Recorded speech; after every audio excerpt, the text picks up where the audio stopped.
Boa noite a todas e a todos. Alguns de vocês talvez já me conheçam de outros eventos. Meu nome é Ana Cláudia.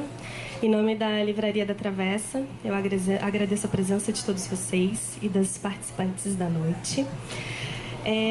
Hoje a gente dá início ao nosso ciclo feminista, eventos que acontecem em parceria da Livraria da Travessa com a Universidade Federal Fluminense, a Escola Parque, Colégio Pedro II, a Rádio MEC, o Museu da Manhã e todas as editoras parceiras que vão nos acompanhar durante todos esses dias de debate.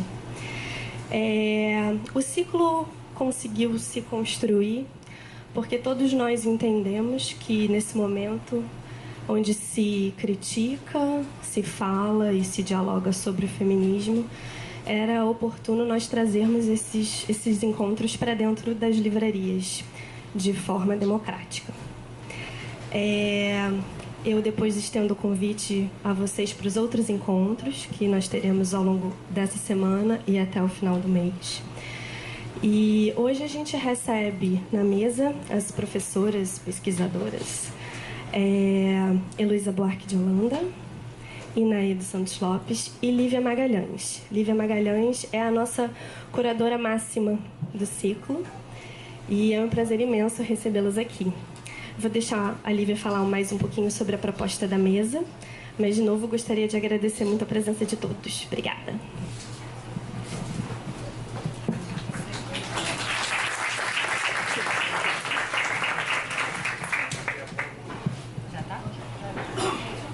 Boa noite, eu queria agradecer a presença de todos vocês, está bem cheio, né, para essa abertura, e eu vou falar muito pouquinho hoje eu só vou mediar.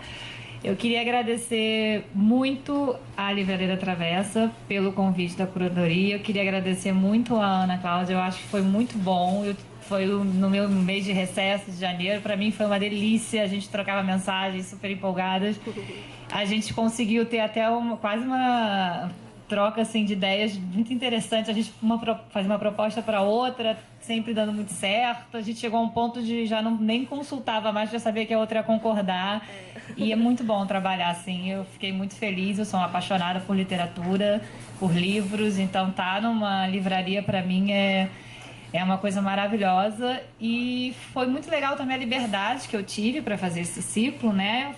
Vou falar bem rapidinho. Eu sou professora da Universidade Federal Fluminense de História, da graduação e da pós-graduação, e eu tenho 2 temas principais de estudo. Eu estudo futebol e autoritarismo, e eu estudo também gênero, né? Ainda não consigo fazer um link muito grande entre os dois, pretendo, mas nesses meus na questão de estudar gênero, eu fui conhecendo muitas pessoas também, eu achei isso muito legal e fui convidada por eles, pela Travessa, para fazer a curadoria e tive uma liberdade muito grande, isso para mim é muito importante destacar, de propor, né, e de trazer ideias para esse ciclo. Então, ou seja, tem muita responsabilidade no que está aqui, eu acho importante a gente destacar o trabalho como foi feito. E essa primeira mesa, quando a gente sentou para conversar, eu falei que eu achava interessante a gente trazer a pluralidade dos movimentos feministas hoje, né? Que eu acho que é uma coisa fundamental, muito se fala em feminismo, feminismo, feminismo no singular, e eu acho que a gente precisa destacar, para começar qualquer debate, a pluralidade, né? Seja pluralidade no sentido, se a gente estiver discutindo vertentes teóricas, se a gente estiver discutindo recortes, né, de raça, de classe, então acho que isso é importante destacar. E a gente pensou nessas 2 convidadas que aceitaram, fiquei muito feliz. Aí eu tive o prazer de ter a participação dela no livrinho que eu organizei, esse aqui, com a Oficina Raquel, aqui, que é O Lugar de Mulher, Feminismos e Política no Brasil, que aí Inaê tem um artigo lindo que eu uso em sala de aula, tem aluno meu aqui que fez o curso e é muito legal porque os alunos adoram esse artigo, tudo mais. E a Heloísa Buarque de Holanda, também professora, que tem vários livros, o mais recente tá aqui, desculpa, tem outro livro da Inaê também, que a Inaê é muito parecida comigo nesse tema, né? A gente tem várias pesquisas, tanto de gênero como também historiadora. E o livro da Heloísa Buarque de Holanda, que está aqui, que também é muito legal porque eu acho que esses 2 trabalhos trazem essas pluralidades. Então, acho que é importante para a gente discutir Sem me alongar muito mais, eu vou passar a palavra para a Heloísa, para ela falar um pouquinho sobre, né, o livro dela. Então, só para explicar para vocês o funcionamento, Heloísa vai falar, depois a Inaê fala e depois a gente abre para as perguntas que vão ser anotadas. Quem tiver perguntas para fazer, por favor, a Ana está anotando, vocês já conheceram a Ana, então é só chamar que ela vai e depois a gente seleciona quantas a gente puder pela questão do tempo. Obrigada. Oi, boa noite. Obrigado pela presença de todo mundo, obrigado pelo convite, Laísa. Eu estou sem voz, eu acabei de dar aula. Mas o que eu vou falar aqui agora é o seguinte: eu fiz uma parte desse livro, A Explosão Feminista, que é uma parte só do que eu chamei de feminismo da diferença, que são os vários feminismos. É uma das partes do livro, e eu tive uma dificuldade enorme de como é que eu encaminho isso. Muito difícil você trabalhar com todas essas diferenças sem se impor. Eu sou branca, eu sou de classe média, eu sou heterossexual, eu só tenho a vantagem de ser velha.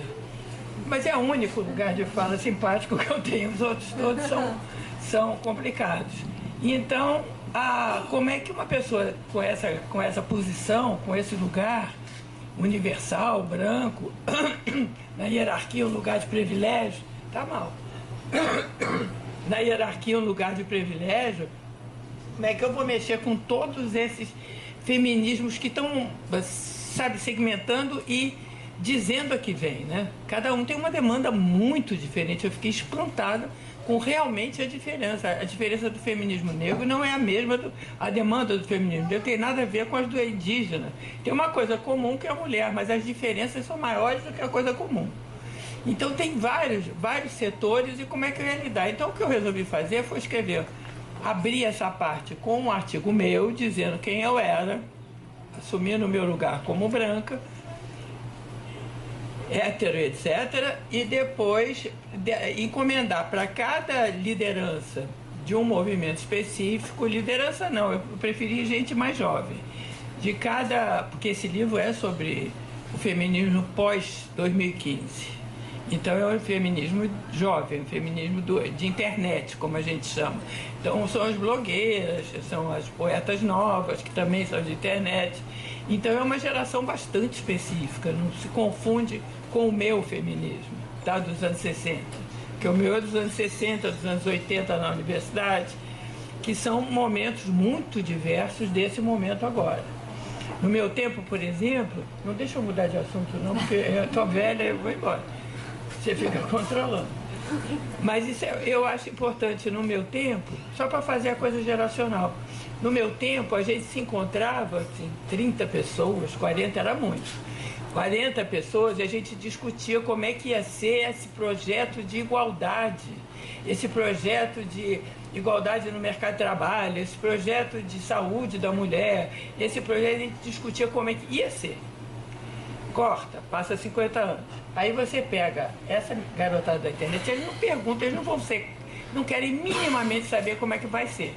Já é. Então, é o seguinte, assédio, não é que assédio seja inadequado e a gente tem que mudar isso, não. Assédio denuncia. Abre um blog, como é que era o nome do blog mesmo? Já esqueci até. Do assédio, primeiro assédio. Abre um blog, primeiro assédio e manda o pé na porta. Isso é sensacional, porque ninguém duvida essas meninas, quer dizer, eu duvido, porque eu acho que falta muito para conquistar, que os nossos direitos não estão consolidados, muito que pelo contrário, a gente está num momento que está perigando perder os que tem, que já conquistou, então não é, mas eu sou da minha geração, essa nova geração vai em frente como se esses direitos já estivessem plenamente adquiridos. É uma diferença gigantesca entre isso. Então essa diversidade faz um pouco parte disso também. Quando você vem e diz eu, esse eu é específico. Esse eu não é mais as mulheres. Agora essa questão do feminismo universal branco, que é como eu defino o meu feminismo, por exemplo, e não é exatamente...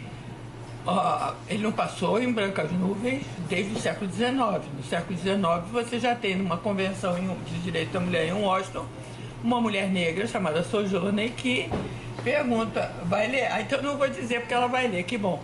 Mas eu sei que ela já pergunta, eu não sou uma mulher, ela tinha filhos escravos, ela era escrava, né? E ela dizia, eu não sou uma mulher, essa pergunta é do século XIX, a gente só vai ouvir agora, em 2015, gente. Olha o tempo. Depois, eu fui para os Estados Unidos e eu estudei estudos de gênero lá. Fiz um pós-doutorado lá para Sociologia da Cultura, mas estava naquele momento que estava se inventando as teorias feministas, 1980. Chegando na universidade, as primeiras estavam aparecendo. Eu fiquei fascinada, larguei a Sociologia da Cultura e enfiei a cara nisso. E é engraçado que a gente estava estudando as feministas todas, mas tinha um livro que aparece em 81. 81 tem quase... Tem o quê? 40 anos? 50? Não. Tem o quê? 81? 38. Não é 40, é 38. Então, em 81, saiu um livro chamado The Bridge Called My Back, que era um livro de várias mulheres, de várias procedências, falando, mostrando que existia. E elas mostravam, era um livro genial, porque não era um livro teórico, não era um livro ativista, não era um livro político, tudo isso era. Mas não era caracterizadamente como. Era muito fascinante. Você pegava um poema, outra fazia um testemunho, outra fazia uma carta, outra fazia um conto, outra fazia uma teoria. Enfim, ali não tinha muito limite, você se expressava do jeito que você queria. Mas quem era você? Você eram as negras, as ticanas, as índias, as mestiças, as judias, quem mais? Eu sei que eram todas essas nuances étnicas juntas, cada uma falando do seu lugar. Não era um livro de feminismo negro, por exemplo. Era um livro da voz dos subalternos, da voz que não podiam falar. E o nome é lindo, né? This Bridge Called My Back. Quer dizer, vamos todas, sobe nas minhas costas e vamos em frente. Vamos subindo e vamos falando e interpelando essa coisa da sororidade, que as mulheres brancas falavam muito de sororidade pinóia, porque essas não eram contempladas. E eu tenho que dar um pouquinho de razão a um certo radicalismo que se tem hoje. Vou chegar lá, deixa eu chegar devagar. Então, outro documento, eu tenho aqui os documentos que me marcaram, não sei se são os mais importantes, não sei se isso é bom, se é ruim, mas são os que me fizeram a cabeça. Depois vem a Audre Lorde com Sister Outside. Ela é negra, ela é lésbica, e me escreve um livro em 84. Eu estou dando essas datas para você dizer, para a gente ver que esse assunto é velho, só que ninguém ouvia. Então, essa Sister Outside já tem um nome maravilhoso, gente. É irmã sim, é soror sim, é coisa assim, mas ela é outsider. Ela está do lado de fora. É uma irmã que fica do lado de fora da família. E ela vai em frente com uma teoria linda, que é a teoria de que não há hierarquia na opressão. Que você não pode sair falando defendendo só a mulher. Você tem que defender todas as opressões que são... Que a mulher, ela era negra e lésbica. Então mesmo ela discute eu sou mulher, sou negra e sou lésbica. Nenhuma dessas três lutas pode ser priorizada a outra. Isso é uma coisa, é o sistema. Ainda não existia interseccionalidade, mas ela já estava falando disso. 84. 85, ela fez também um manifesto lésbico fundamental naquela época. Depois, 85, tem uma mulher indiana chamada Gayatri Spivak, que fez uma perguntinha que não calou até hoje. Pode o subalterno falar? Ela era uma estudiosa de estudos pós-coloniais, ela estava falando de sociedades pós-coloniais, ela estava falando da Índia, ela estava falando como é que a metrópole se relacionava com as colônias em termos de autorização de voz. Qual é o poder da voz de um subalterno, no caso dela, subalterno colonial. Mas essa perguntinha, ela é tão esperta que ela bateu em todas as demandas possíveis, inclusive das mulheres, e das mulheres negras, e todas elas, e ela foi batendo, porque essa é uma pergunta que se espalhou, que nem o fliperama. Ela não estava falando disso, mas foi fundo. E o movimento negro se apropriou dela imediatamente e foi muito lindo, porque aí era uma pergunta para as mulheres brancas também. Pode um subalterno falar? Servia para as mulheres brancas também, pode uma subalterna falar.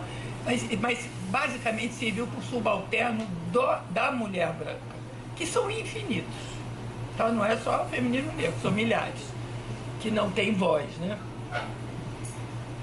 Depois, em 87 é que vem a palavra que dá nome aos bois, que é interseccionalidade. E eu só vou chamar a atenção como é que isso aparece, é muito interessante. Ela vem da área do direito. Ela foi cunhada, essa expressão, por Kimberly Crenshaw, que é uma advogada negra. E essa advogada viu que quando ela estava na corte, era muito difícil ela defender uma pessoa porque ela era mulher. Porque se ela fosse mulher e negra, não era a mesma coisa. Ela não teria, juridicamente, não tinha condição. Se ela fosse deficiente, é um dos casos da Crenshaw. Se ela fosse deficiente, não era a mesma coisa do que ela ser uma mulher, as duas brancas. Não era a mesma coisa. Como é que ela podia fazer para dar nome a esse sujeito, a essa opressão, se elas eram cruzadas, se elas eram muitas? Então ela criou um sistema para uso na corte de levar em conta o cruzamento de várias opressões sem priorizar nenhuma. Então esse termo é um termo técnico jurídico, que eu acho fascinante, porque eu descobri isso há pouco tempo. Para mim era uma coisa bacaninha que tinha se falado. Mas não, é um instrumento jurídico, é uma coisa para criar uma jurisprudência, não dá para falar assim. Bom, então esse tema hoje é um tema corrente, todo mundo fala, interseccional, mas ela nasce assim na corte, porque era difícil defender uma mulher que tivesse alguma outra opressão sem cruzá-las, tá? Depois, em 91, vem Norma Alcoff, que que é uma panamenha, filósofa, e ela é muito interessante também. Ela fala o artigo dela chama, como é que é? O problema de falar pelos outros. Aí ela já está falando do ponto de vista branco, que eu fico felicíssima, porque eu tenho que ter um ponto de vista nesse momento, seja qual for. Então ela fala o problema de falar pelos outros. E esse é um problema gigantesco. Porque realmente você não pode se fazer representar. Eu não posso falar pela Inaê. Eu não posso falar pela Inaê, porque eu não posso falar por ela, porque ela é jovem. Ela deve ter outras demandas que eu não tenho. Então é muito difícil você falar por outro, representando o outro, a não ser que seja do ponto de vista muito macro, mas do ponto de vista de uma demanda. Quer dizer, eu esqueço tudo, gente, eu tenho 80 anos. Peraí. Esqueci, eu vou voltar. É aquele teórico, você sabe, aquele sociólogo francês, que o Fernando Henrique gosta. Touraine, obrigado, sabia que você sabia. O Touraine faz uma coisa com a política hoje que é bem interessante. Ele mostra que você está assistindo uma passagem do sujeito político para o sujeito social. Essa passagem é uma passagem assim: o sujeito político é aquele que faz uma demanda para ter um intermediário, para ser representado nessa demanda. E o sujeito social vai para a rua e diz: eu quero que o transporte não aumente. Vai com a sua bandeirinha, sua demanda pequenininha, e é ele. Ele não está falando através de um partido, através de uma demanda. E esse feminismo da quarta onda, ele é obviamente sem intermediário. Você não tem esses intermediários. Você vai direto. Isso aí, se não fosse a internet, não teria surgido, né? Não tem intermediário. Agora, esses feminismos que eu trabalhei ali, quer dizer, que eu trabalhei não, primeiro eu me coloquei, eu vou me colocar no fim. Mas esses aí são muito fascinantes, porque tem o feminismo negro, que é o que é mais conhecido. E é o mais antigo e é o mais, talvez, mais visível hoje, que tem a transe negro, que é o que tem mais visibilidade, mais legitimidade. Você já sabe disso, já ouviu isso, né? Porque o negócio é escuta. Você ouviu isso. Então você tem o feminismo negro, que a demanda é, obviamente, a violência contra a mulher negra, a questão de ser negro, o preconceito com o negro. Agora, tem uma coisa que eu percebi no feminismo negro que é muito interessante. Como você está falando de uma opressão dentro de uma opressão, eu já vi vários casos de feministas mulheres negras, ao se defender também os filhos e o marido. Isso é muito interessante, eu já vi, porque o homem negro é um homem oprimido. Então é difícil o que eu estou mostrando é que é difícil você modular isso. Uma mulher branca não defende um homem branco. É difícil ela levar essa pauta, porque ela é tão hegemônica quanto o homem branco. Os dois não tem conversa, mandam em tudo. Mas a mulher negra tem mais legitimidade para trazer a questão do homem negro. É interessante. E da criança negra. Depois você tem o feminismo negro com suas demandas específicas, que são as mais conhecidas. Um outro que eu trabalhei ali foi o feminismo indígena, que é absolutamente interessante. As mulheres indígenas, elas lutam para ter a função e o poder dos homens.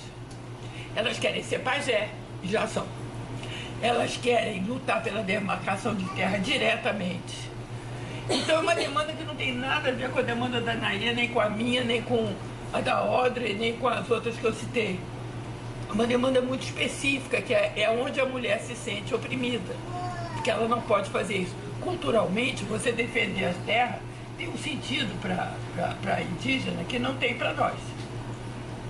É um outro sentido, é de invasão de propriedade, tem nuances aí que não é o nosso caso.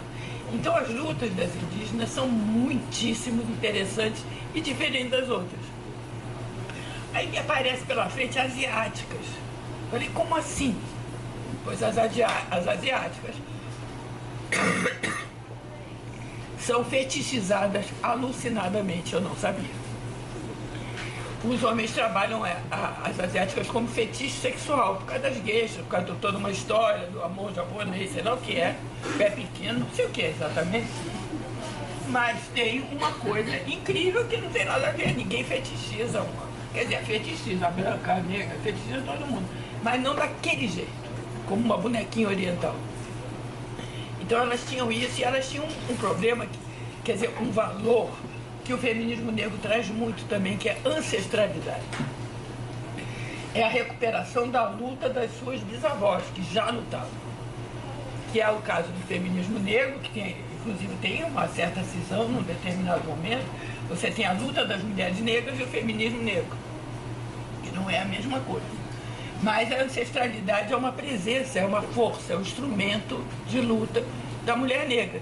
Como na mulher asiática também, meu queixo caiu também. Não imaginei que a ancestralidade fosse um valor tão forte no Oriente, para ser um instrumento de luta da mulher.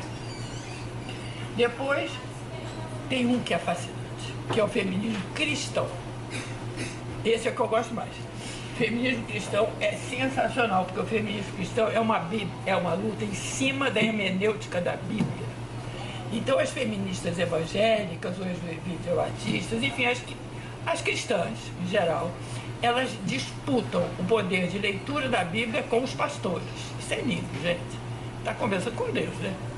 É muito lindo. Então, por exemplo, eu já vi assim, textos de feministas negras evangélicas dizendo aonde que está aqui a questão de intolerância com outro tipo de religião, como é que se justifica a invasão de terreiro.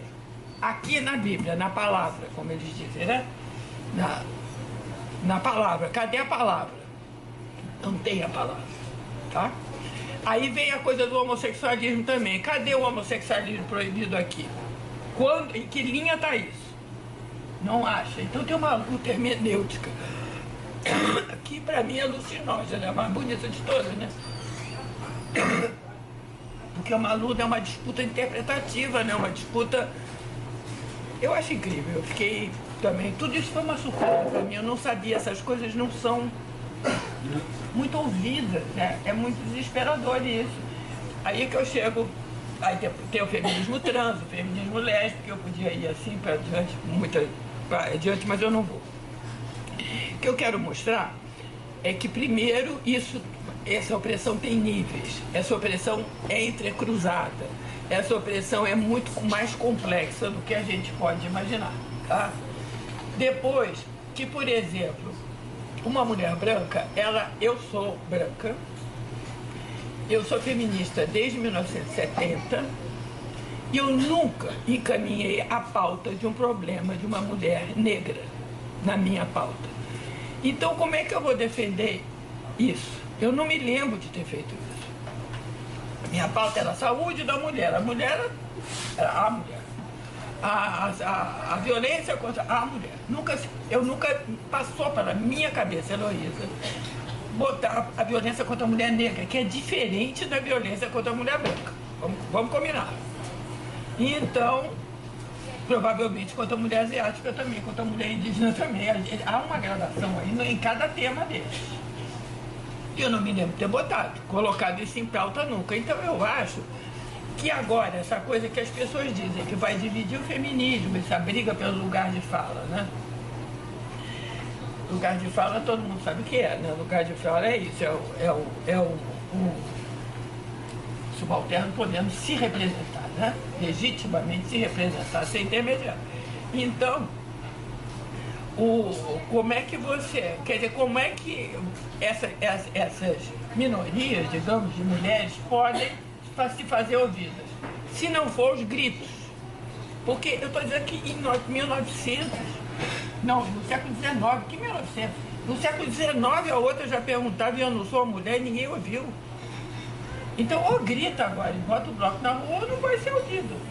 Então eu acho que essa briga do lugar de fala é uma briga emergencial. Aí já não tem diálogo. A Hannah Arendt diz que sem diálogo não há política. Tudo bem, mas esse diálogo tem que ter duas vozes. Tem que ter duas pessoas iguais falando para dialogar, né? Você não dialoga uma voz e um quarto de voz. Isso não é um diálogo, exatamente.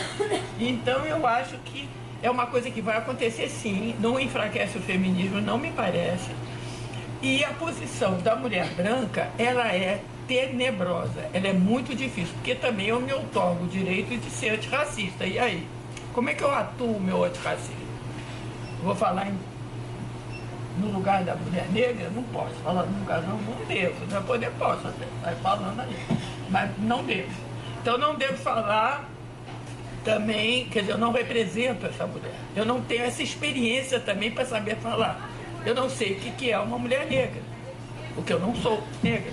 Então é muito difícil eu encaminhar uma demanda clara, mas eu sou antirracista.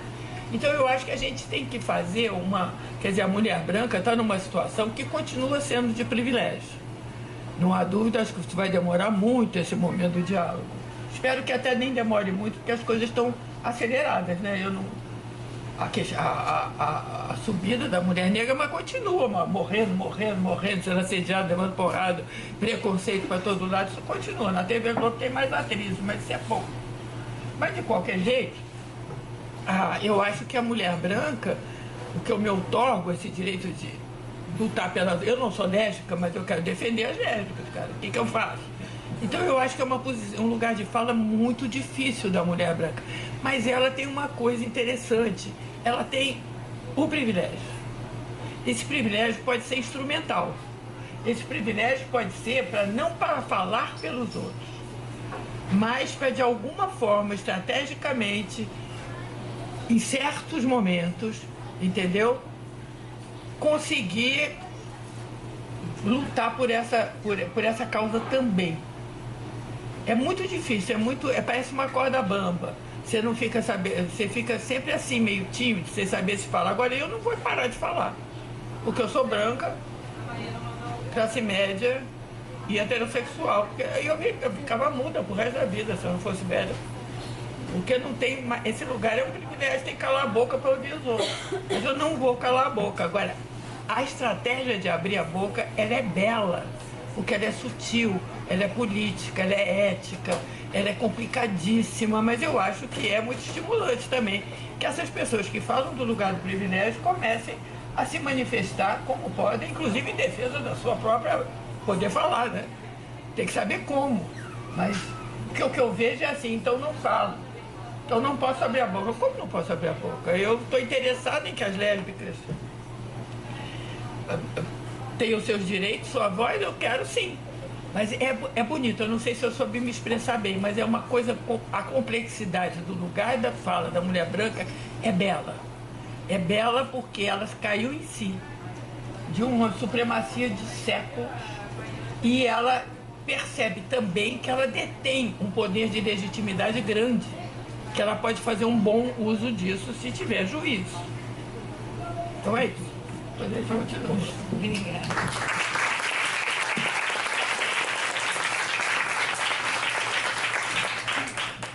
Todas e todos, é um prazer estar aqui. Queria agradecer o convite feito pela Lívia, pela Travessa, pelas editoras parceiras, e dizer que é sempre um prazer, minhas alunas, ex-alunas aqui, que eram pequenininhas, agora são todas mulheres feministas, espero ter alguma contribuição. É um prazer e um pouco também um desafio falar. Eu vou falar mais especificamente sobre o feminismo negro, por razões aparentemente óbvias, mas que são mais óbvias ainda do que só a minha condição de mulher negra, que é o fato de que foi com o feminismo negro que eu aprendi que eu poderia ser feminista. Porque até então, e durante muito tempo, o feminismo, como ele era apresentado para mim, sobretudo pelas minhas colegas em São Paulo, quando a gente era adolescente, enfim, não fazia muito sentido, né? Porque era um feminismo que não falava sobre a história das minhas avós, que não contemplava as questões com o meu cabelo, que não falava sobre pessoas que pareciam comigo, que não estavam nos mesmos lugares de privilégio em que eu estava, numa escola de classe média alta de São Paulo. Então foi com o feminismo negro que eu consegui entender que sim, eu posso ser feminista, porque as questões feministas são muito maiores do que aquelas que eram apresentadas até então. As minhas avós, por exemplo, nunca foi uma questão para elas, e como para a maior parte das mulheres brasileiras, se elas iam trabalhar ou não. Isso não era uma questão, isso era um dado. Tem que trabalhar, né?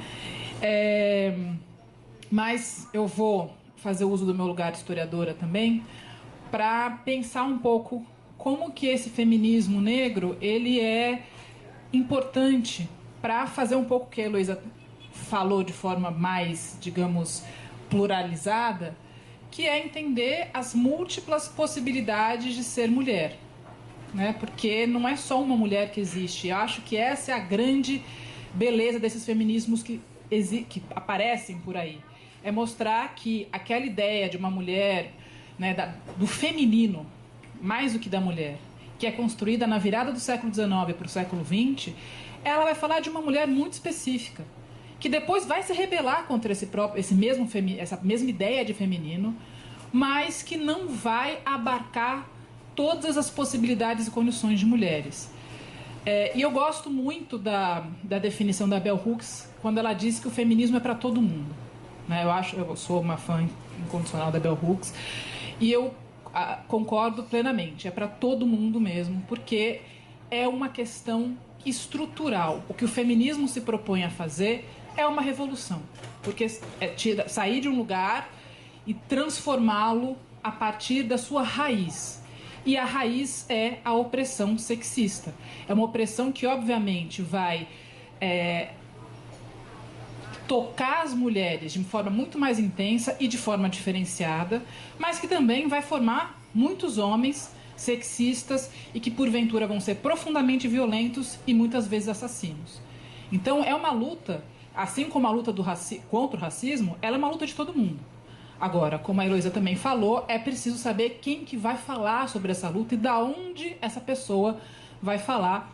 E é por isso que eu quero trazer algumas contribuições que eu acho interessantes do feminismo negro. E eu vou começar lendo 2 trechinhos. O primeiro, e eu sempre falo sobre isso, é um trechinho do Caçadas de Pedrinho, que é um livro do Monteiro Lobato, publicado em 1933, que é um autor polêmico, sobretudo para o movimento negro, né? Porque é um autor que era, enfim, aberto às ideias eugenistas do começo do século XX, mas também é um autor profundamente importante para a literatura infantil. E eu lembro muito claramente, fazendo um trocadilho, se eu comecei a gostar de ler foi porque eu li Monteiro Lobato. Infelizmente, ou felizmente, enfim, eu tenho que assumir isso. Mas eu lembro o meu profundo desconforto com 6 para 7 anos em ler como ele descrevia a tia Anastácia. Era uma coisa profundamente violenta, porque eu queria ser a Narizinho, mas eu sabia que eu não podia ser. Era para mim, uma criança de 6 anos, 7, sei lá, por aí, era muito evidente que aquela possibilidade de imaginação não estava dada porque tinha algo sempre me chamando para o mundo real. E eu vou ler um trecho do que era esse mundo real, no Caçadas de Pedrinho. Sim, era o único jeito. E tia Anastácia, esquecida de seus numerosos reumatismos, trepou que nem uma macaca de carvão pelo mastro de São Pedro, com tal agilidade que parecia nunca ter feito outra coisa na vida senão trepar em mastros. Essa é uma das passagens em que ele fala sobre a tia Anastácia, né? E a condição dela de mulher negra é sempre reforçada ao longo de toda a história das reinações de Narizinho, né? E é um lugar muito específico de uma mulher sem instrução, que ocupa um lugar, tem até um certo protagonismo na medida em que ela aparece nas histórias, é ela que faz a Emília, mas é um lugar muito marcado pela cor dela e pela história que essa cor carrega, que é a história da subalternidade total e absoluta na história brasileira. Então a tia Anastácia, ela é, ao meu ver, talvez o personagem que melhor representa a ideia que se queria ter e que se constrói sobre a mulher negra no Brasil no começo do século XX. Né? E essa ideia, ela é muito estruturada e muito estruturante na nossa cabeça, né?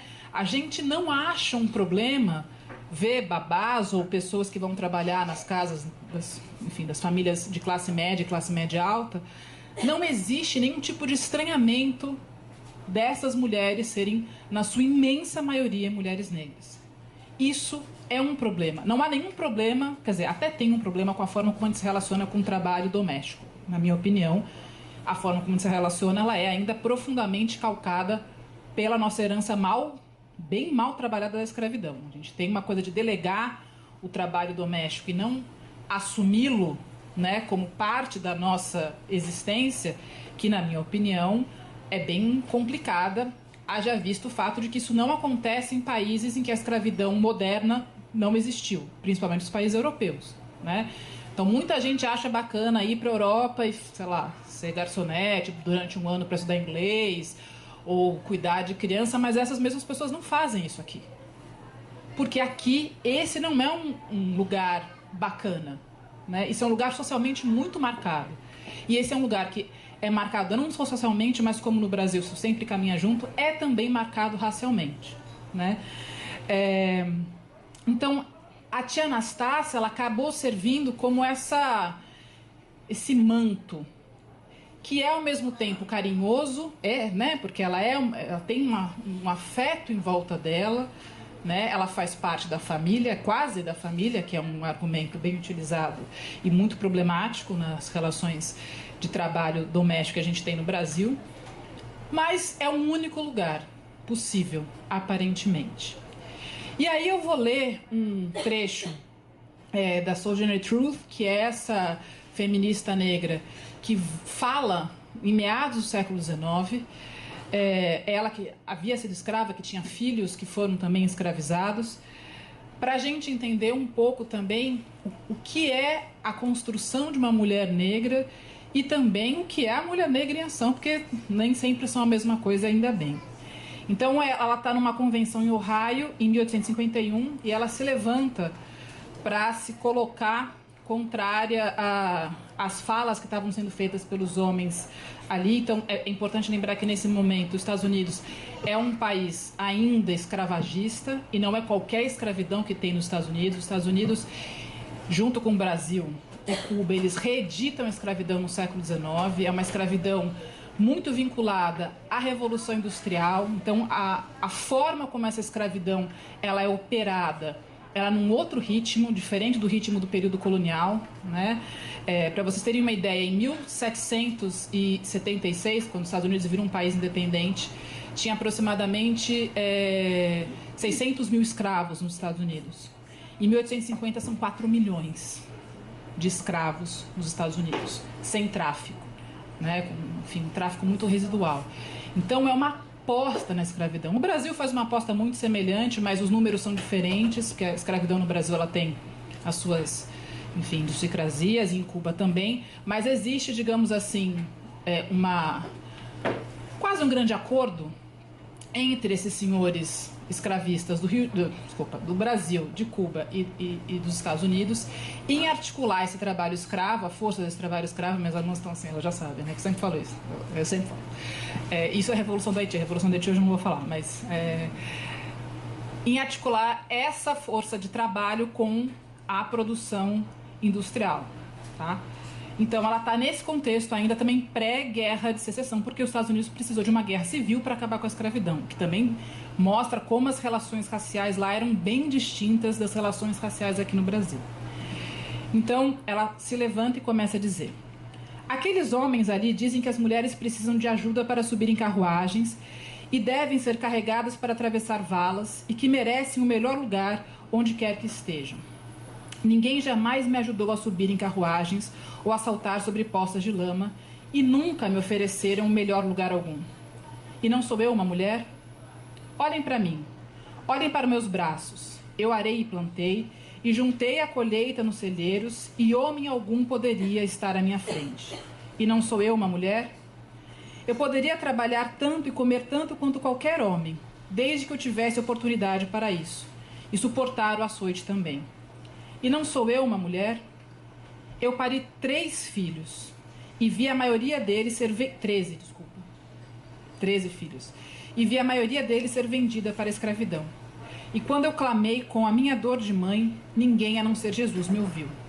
E não sou eu uma mulher?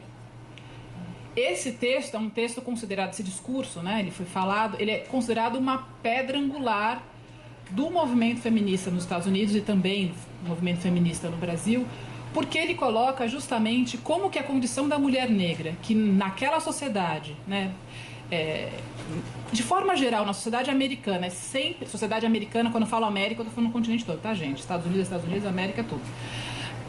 Que nas sociedades americanas é sempre atravessado pela escravidão e pelas questões raciais, ela coloca que a sua condição também é uma condição de mulher. Ela também é uma mulher, apesar de ninguém parar uma carruagem para ela, né? Apesar do cabelo dela não ser o tipo de cabelo que vai balançar e, enfim, e ser considerado bonito, né? A condição dela de mulher também precisa ser tomada nessa disputa e nessa luta que estava se propondo nessa metade do século XIX, que era uma luta que durante muito tempo nos Estados Unidos andou conjunta, que era a luta abolicionista e a luta das mulheres, né, ou a luta já feminista. No Brasil, o que a gente tem é uma história muito parecida no sentido das mulheres negras serem apartadas desse lugar do feminismo e, consequentemente, durante muito tempo, do protagonismo dessa luta feminista, né? Isso porque as mulheres negras, elas são apartadas, elas são invisibilizadas na história. Então agora a gente ouve falar, enfim, da Dandara, né, que foi a mulher zumbi, mas também houve umas coisas meio nada a ver, enfim. A gente ouve falar um pouco da Carolina de Jesus, uma coisa mais recente, eu espero que ouçam falar, dá para ver aqui, né, que é uma escritora incrível.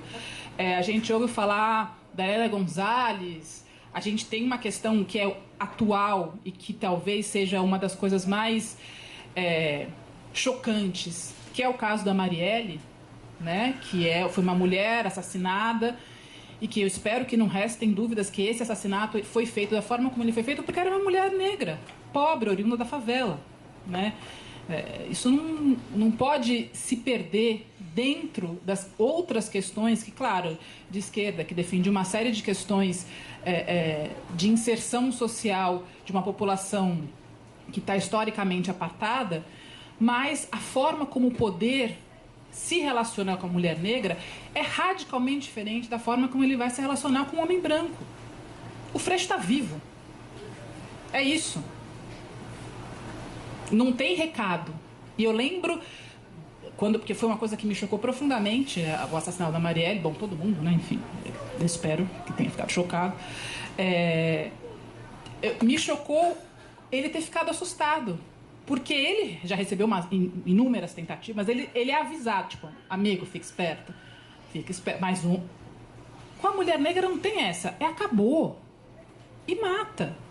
É que ninguém imagina. Eles imaginam quem mandou matar não tivesse a dimensão de uma coisa que eu acho que é profundamente positiva, o livro da Heloísa fala, dessa tsunami que está vindo e que não vai parar. Assim eu espero. né? Estamos aqui para destruir o que tiver que destruir. Mas enfim, deixa eu só voltar aqui, senão eu me perco. Historiador é uma coisa...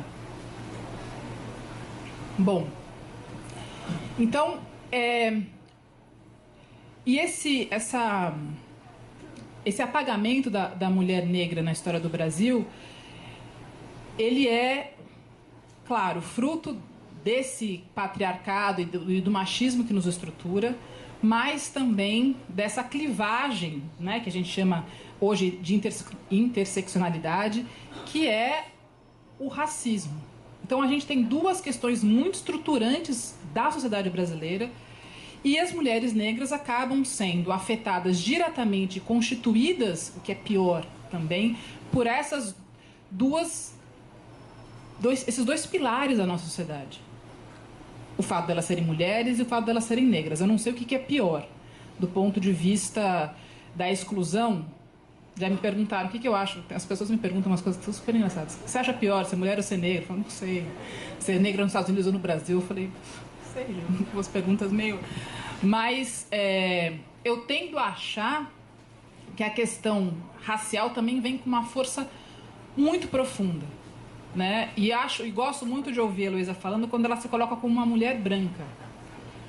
Porque é preciso racializar também a nossa fala, porque é só a partir dessa racialização, digamos, mais positiva, que a gente entende que não existe universal.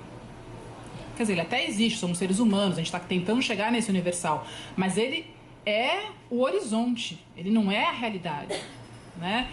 Então, quando a gente, por exemplo, vai em coisas muito simples, né? Comprar shampoo. Durante muito tempo eu nunca tive opção de comprar shampoo pro meu cabelo. Isso é uma coisa recente. Eu estava pensando hoje que eu comprei muito shampoo, muitos cremes. Gastei metade do meu salário em creme. Mas era uma coisa que sempre me chamou a atenção, assim. Eu não tinha opção. O meu cabelo não era uma opção para o mercado, que é uma coisa que chega a ser surreal, né?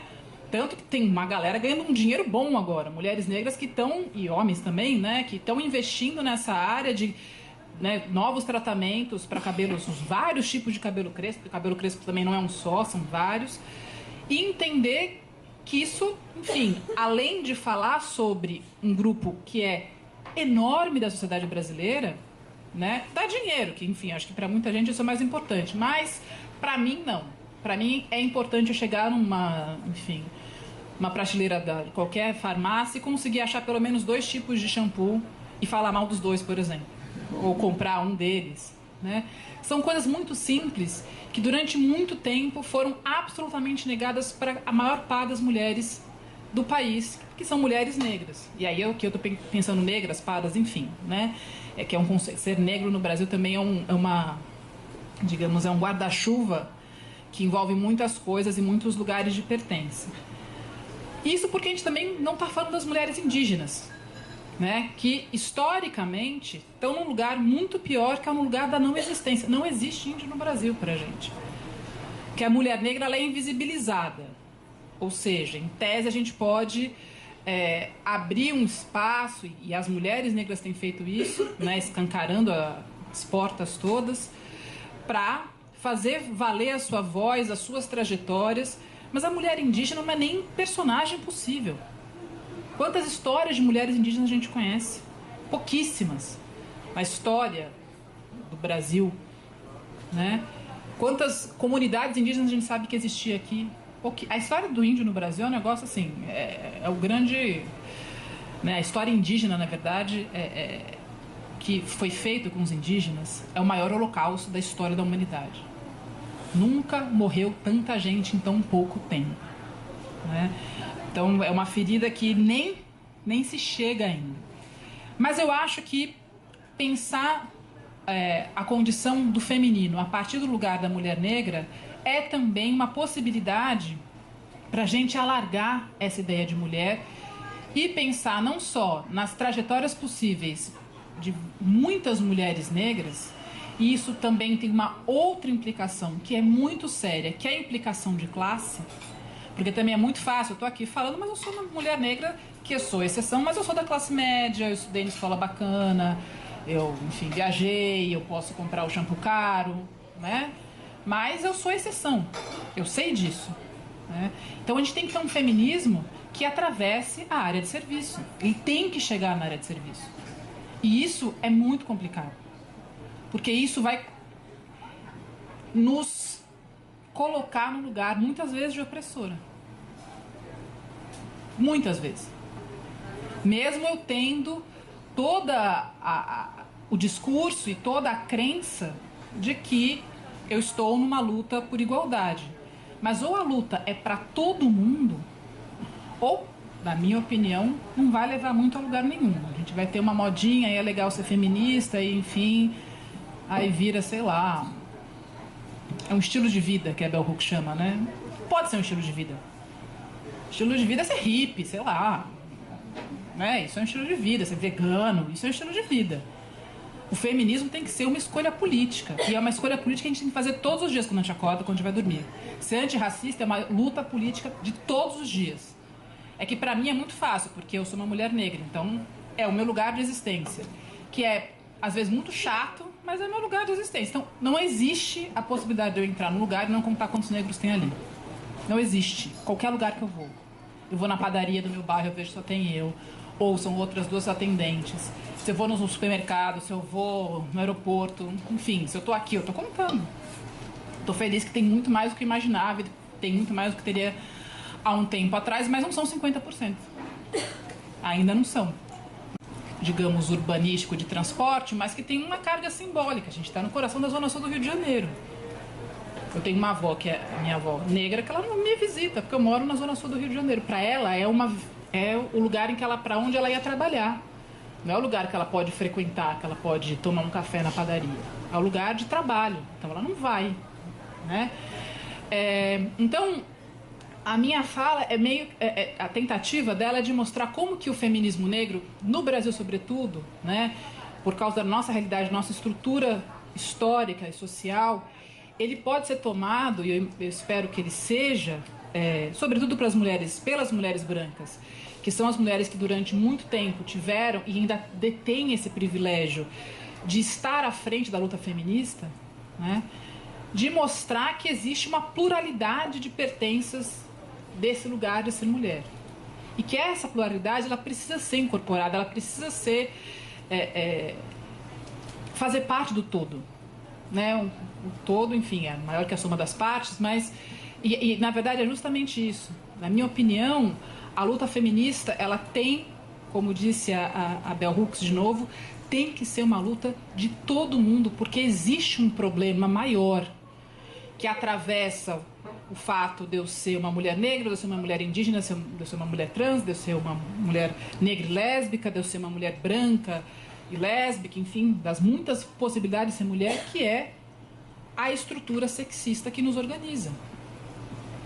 E que nos organiza na relação com os nossos parceiros, com os nossos irmãos, com o nosso pai. Não é só com, enfim, com os atos de violência que a gente vê. Nos organiza no nosso cotidiano.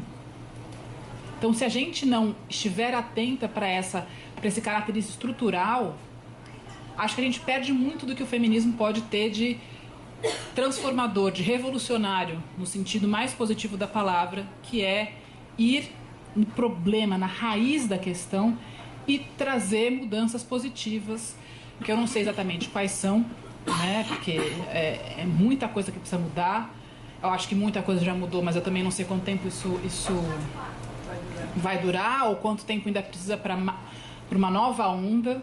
Eu espero, como a Elisa, a gente está num momento tenso da nossa história, em que coisas que pareciam muito consolidadas, né? Assim, quando que hoje em dia, às vezes, o Jornal Globo acabou de me pedir para falar sobre a questão das mulheres negras por causa da questão da Marielle. Hoje me gera um desconforto.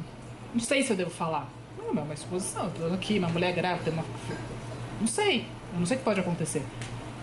Eu imagino que não vai acontecer nada, porque também não tem essa importância toda. Mas você começa a ficar um pouco persecutória, porque a gente está num momento difícil, embora eu acredite piamente, isso é crença e um pouco de quem fez história e sabe que a gente vive em ciclos também, de que tem uma quantidade de mudança que foi feita, né?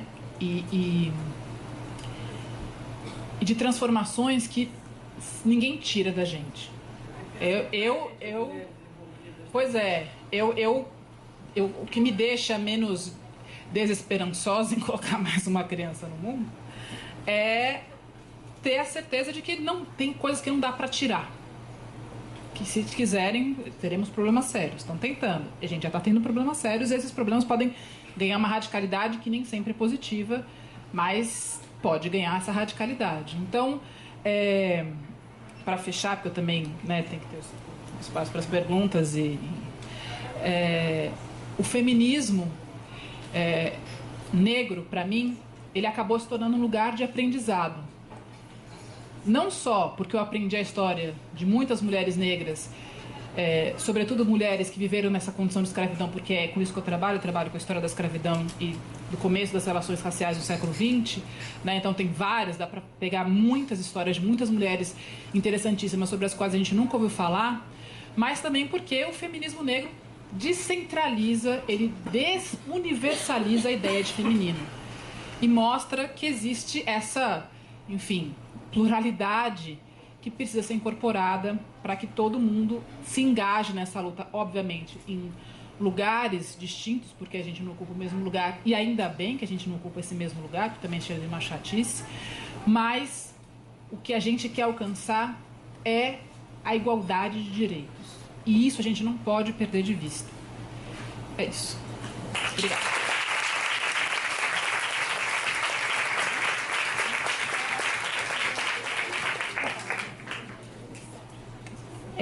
Gente, lembrando que quem tem perguntas, pede para a Ana, por favor, que aí ela vai anotar, tá? Aqui, Ana, que tem várias. Enquanto isso, vocês têm alguma pergunta, Heloísa? Você para Inaê, Inaê para Heloísa? Você achou? Eu queria aproveitar, enquanto a gente, né, espera as perguntas chegarem, para agradecer de novo. E eu fiquei muito feliz com o resultado, porque eu acho que era exatamente isso que eu pensava, né? De trazer essas pluralidades. Eu acho que isso é muito importante. Como a Inaê destacou, eu acho que a gente está mais do que a gente está no mês das mulheres, né? Para nós brasileiros, se tornou um mês também agora, né? Vai fazer o primeiro aniversário da execução da Marielle. Então eu acho que isso é fundamental também a gente pensar. Foi uma coisa, inclusive, quando a gente pensava as datas do evento, né? Para a gente falando... Não, é quinta-feira, né? Dia 14, que foi o que você falou, né? Muito chocante e tudo isso, e a gente ter que lidar com isso e trazer essa questão. Eu acho que ela é fundamental. Lembrei, inclusive, não sei se vocês acompanharam essa semana, a assistente dela que estava no carro com ela falou exatamente isso, né? Não foi nada específico. A entrevista que ela deu, ela fala isso, né? Ela, tipo assim, ela estava atuando em determinada questão e isso incomodava. Ela incomodava. Tinham homens que não entravam no elevador com ela na Alerj. Então é exatamente isso, né? Tipo, que é uma coisa que eu acho que precisa ser falada mesmo. Admiro muito a coragem dela de ter falado, né? Pode, deixa eu passar. E aí, quando é que você sentiu que teve uma mudança em relação ao feminismo negro? Foi só agora, 2015? Teve um avanço, porque teve um grande passo, tem uma hora que houve um passo, né? Eu acho que é melhor. Eu acho que esse advento das redes sociais, ele permitiu isso. Então, eu acho que é uma coisa de 5 anos para cá, né? Assim, porque eu acompanhei primeiro por questões, enfim, de interesses próprios, foram esses blogs de mulheres negras falando sobre cabelo. E é muito interessante ver como essas mulheres rapidamente também entraram para essa questão feminista, né? Então, assim, coisas que poderiam não necessariamente fazer, né? Elas poderiam, tem muitas que também não estão muito preocupadas, mas teve um movimento que é de conhecimento, né? De voltar a uma certa origem, de entender como que é esse cabelo, então, que produtos que eu passo, de onde vêm esses produtos. E eu acho que isso deu um fio terra, assim, um assentamento para muitas mulheres negras. E aí, quando você sabe o que você é e de onde você veio, sai de baixo que ninguém segura. Antes de eu ler a primeira pergunta, eu fiquei pensando também nessa questão que vocês comentaram, né, dos últimos anos e das redes, que eu acho que ela também tem esse outro lado que a Inaê trouxe, desse medo, né? Porque ao mesmo tempo que ela dá espaço para a gente falar, também dá espaço para uma reação. Que é o que a gente tem visto muito hoje, né? Tipo, eu acompanho e eu vejo, outro dia eu comentei isso com um colega meu, de um medo de publicar coisas na internet, fechar todas as redes sociais, porque a gente não sabe em que momento você vai ser selecionado para ser linchado. Né? Na rede ou fora, né? Dependendo do caso também. Uma censura na rede também. Tem e ao mesmo tempo, né, que ela abre, então, amplia isso, eu acho que ela também, de certa forma, ela já está começando, né, a fechar. Eu vou selecionar aqui algumas perguntas, vamos vendo aqui, peraí, a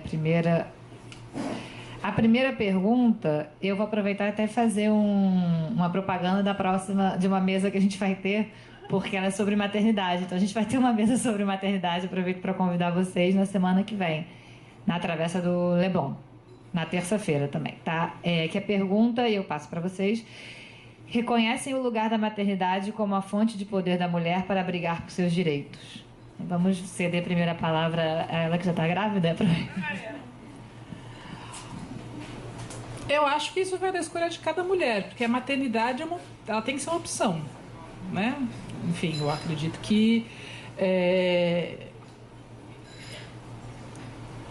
bom, eu sou radicalmente a favor, enfim, do aborto, da possibilidade da mulher gerenciar o seu corpo, e isso significa escolher ser mãe, né?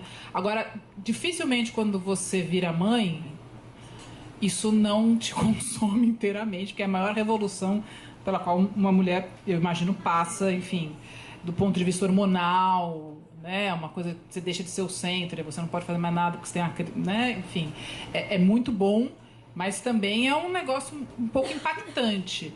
Então, para aquelas mulheres que optam pela maternidade, seja, enfim, a mulher que engravida, seja a mulher que adota, porque eu acho que a maternidade ela é uma construção, não é um dado, assim, né? Enfim,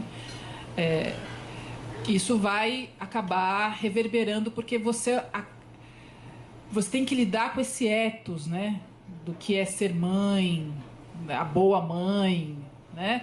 E você tem que lidar também com as suas vontades, com as suas frustrações, com os seus desejos, com o seu amor pela criança, que às vezes, enfim... Então, é uma pergunta difícil.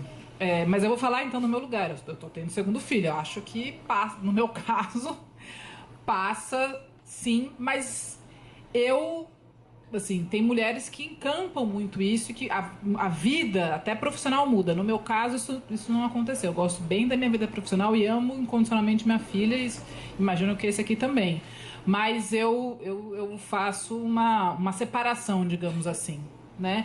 Mas tem mulheres que a vida muda radicalmente. Eu faço dança materna com uma mulher que a vida dela mudou, ela resolveu, é isso que ela quer fazer da vida. Eu acho isso maravilhoso. Não é o meu caso. E nem quero que fiquem me cobrando isso, porque eu já entrei nos grupos que eu tinha que fazer sei lá o quê, o parto sei lá da onde, aí o parto não foi do lá da onde, eu fiquei arrasada, porque eu tinha que tomar anestesia. Depois, né? Tem, assim, que ser mãe vem mais um bowl de opressão em cima da mulher. Então, muda, eu acho, um pouco essa nossa condição, né, do feminino, mas não define totalmente. Acho que eu enrolei, né, gente? Deu uma enrolada aqui. Mas eu acho que é isso que eu nunca pensei. Para quem tá afim. Eu adorei ouvir a Inaê, porque no meu tempo a gente era mãe no piloto automático, era muito estranho. Eu tive o primeiro filho com 19 anos, então eu não sabia nem meu nome. É impressionante. E eu estava estudando, eu não estava trabalhando, não tive que optar nada. E então era muito criança que você tinha, porque era o destino da mulher, era casar e ser mãe. Então você tinha sem opção, você era automático, era totalmente automático. Quem não tinha filho via aquela pergunta, mas você não está grávida, você não tem filho, tem problema? Era uma coisa engraçada, mas eu não passei por isso, é interessante. Porque quando eu tive que pegar pesado no meu trabalho, os filhos já estavam grandes, já estavam no colégio o dia inteiro. É uma faixa etária ruim também essa. Não sei se é bom, porque você não escolhia, né? Hoje você escolhe ser mãe porque você tem filho com 30 anos. Mínimo. Mas você não tem aos 19. Aos 19 é a gravidez adolescente, é caso de coisa. Mas no meu tempo a regra era um pouco essa. Você casava antes de 20 e tinha um filho imediatamente. É interessante. Agora eu quero só lembrar, contar uma coisa que eu acho interessante. Eu acho que tem a mulher, ela tem uma capacidade de luta infinita. E no meu tempo é os anos 60, tá? No meu tempo, essa coisa de ser mãe era uma discussão. Tá? Era uma discussão, a outra queimava sutiã, não sei o que lá, o destino da maternidade, não sei o que lá. E aí, na América Latina, que você não podia falar disso. O feminismo dos anos 70 no Brasil não podia falar nem de aborto, nem de sexualidade, porque tinha a primeira esquerda unificada contra a ditadura que dizia que isso era um assunto menor. Primeiro faz a revolução, depois todas as mulheres ficavam desconcertadas, que eram todas de esquerda naquele momento, porque faziam oposição à ditadura. A segunda coisa era a igreja era uma instituição progressista à loucura, era quem dava abrigo, tinha Juque, Joque, quer dizer, era um ativismo na igreja incrível, teologia da liberação, da libertação, vem imediatamente. Então você tem uma igreja viva, o que tinha de progressista no Brasil era a igreja. Você ia brigar com a igreja a essa altura do campeonato, em que ela era uma aliada preciosa, privilegiada, você não ia brigar para ficar falando de aborto e de ser mãe ou não ser mãe, sexualidade, etc. Então esse assunto ficou muito ausente da pauta feminista durante muito tempo. Ela só volta nos anos 80, 90, mas ela ficou quieta há muito tempo. É estranho isso. Você não tem essa pauta no feminismo brasileiro de fundação, né? No começo das demandas. O que você tem é um uso tão interessante, porque aí, estou falando, estava na ditadura, a ditadura era arbitrária, a ditadura matava os jovens, né? Então as mulheres pegaram essa palavra, que era uma palavra questionável, mãe, e viraram uma bandeira, porque ser mãe é tão acima do bem e do mal, é uma imagem tão poderosamente construída de natureza, de não sei o quê, que podia ser um instrumento contra a ditadura. Então você tem as mães da anistia, as mães de... As mulheres, ninguém podia ir para a rua reclamar, mas você ir para a rua cheia de cartaz dizendo cadê meu filho, podia. Então virou uma estratégia política interessantíssima. Na Argentina isso pegou fogo. Mas só para mostrar que mesmo esses compromissos complexos, se você brinca com eles, quer dizer, se você radicaliza, é um destino, é o melhor da mulher, então vamos pegar essa etiqueta e brigar contra a ditadura. Cadê meu filho? E cadê meu filho? Ninguém era preso. E ninguém dispersava uma passeata de mães. De jeito nenhum. Tivesse o grito que fosse, falasse o que falasse, mãe era sagrado para isso. Isso eu acho interessante porque você não podia falar na sua luta, mas você conseguiu usar o estereótipo como instrumento político. Eu acho bacaninha. Meu tempo era engraçado. Mas eu gosto mais de hoje. Hoje é muito melhor, gente. Bom, eu vou juntar algumas perguntas, né? Porque agora apareceram várias. Mas tem algumas aqui que eu acho que elas têm a ver, e aí a gente vê como é que começa a responder, né? Que é sobre, principalmente, o que a Heloísa colocou muito, a questão do lugar da mulher branca, né? Então, a primeira delas quais são as estratégias estratégia está entre aspas, tá, gente? Para a mulher branca impulsionar outras vozes sem tomar o lugar de fala. E temos também quais são as práticas diárias que as mulheres brancas podem fazer pelo antirracismo. E aí aqui a gente tem uma outra que é um pouquinho mais longa, eu acho importante a gente contextualizar. Heloísa falou da instrumentalidade da fala da mulher branca. No dia a dia, contudo, esta instrumentalidade me parece que é refutada pelos movimentos feministas negros. O que a Inaê diz sobre essa tal instrumentalidade? Como reconhecê-lo e unir esforços?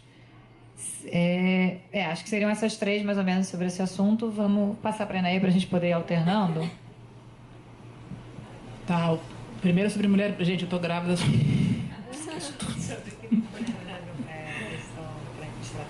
Tá.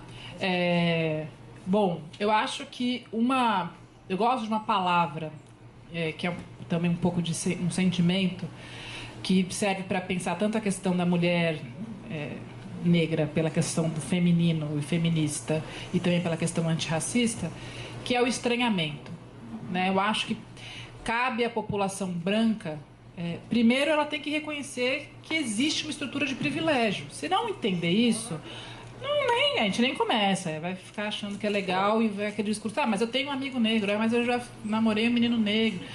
Não é disso que se trata, né? Então eu convido ao estranhamento. É ligar a televisão e contar quantas pessoas negras aparecem, onde elas aparecem. É entrar nos lugares e contar.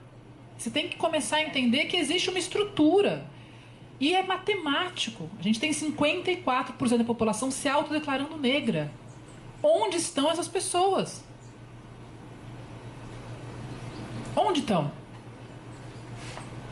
Aqui não estão. Aqui tem o quê? 5% das pessoas que estão aqui são negras? Então, assim, ou a gente realmente olha ao redor e começa a perguntar, e assim, nossa, eu tenho amigos negros? Não, você não tem. Tem um, no máximo 2 que tinham bolsa na escola. Eu era essa pessoa, era tipo a amiga negra de todo mundo. Que ninguém queria namorar também, mas enfim, tava lá, né? Assim, eu lembro que a Thaís Araújo uma vez falou sobre isso, eu falei, nó, Thaís, best friends aqui, nós duas aqui nessa questão. Porque era isso, era legal, era cool, mas tem um limite. Muito claro, ou escuro, no caso, né? Então, acho que uma primeira... um primeiro movimento, porque isso não é fácil também, porque é isso, você lidar com esse estranhamento é lidar com a estrutura e é lidar com o lugar que você está, que é o lugar de opressor. Não tem, a gente está numa estrutura de poder, gente. Ou você está num lugar ou você está no outro. Não tem assim, mas eu sou legal. Infelizmente, para você ser legal, você tem que mudar a estrutura, né? Então a gente tem que olhar e estranhar. Assim, eu vou no shopping Leblon, não tem ninguém comprando no shopping Leblon que tenha minha cor, meu cabelo. Não tem. Ou no shopping Leblon, no shopping, sei lá, ou aqui. Tem 2 pessoas. Entendeu? Agora, no lugar que eu trabalho, eu sou a única professora negra.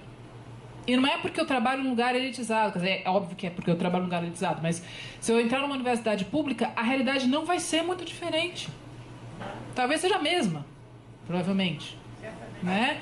Agora, quando você entra... Assim, eu trabalho na Fundação Getúlio Vargas. Eu acho, se eu não me engano, eu sou a única professora negra de toda a Fundação Getúlio Vargas. Rio, São Paulo, Brasília, enfim. Todo mundo. Agora, se você olha as pessoas que prestam serviço de limpeza, elas são todas negras. Todas. É um negócio assim que fala, gente, jura? É só olhar, entendeu? É só fazer conta. Teve um dia que uma se confundiu e me chamou. Falou, colega. Na hora que eu virei, ela ficou tão sem graça, porque nem ela entendeu que eu poderia estar naquele lugar. Então a gente precisa olhar e estranhar. Se a gente acha que existe uma igualdade dentre os seres humanos, isso tem que ser o nosso... o que vai permear a forma como a gente olha o mundo. E olhar o mundo significa olhar primeiro para nós mesmos, né?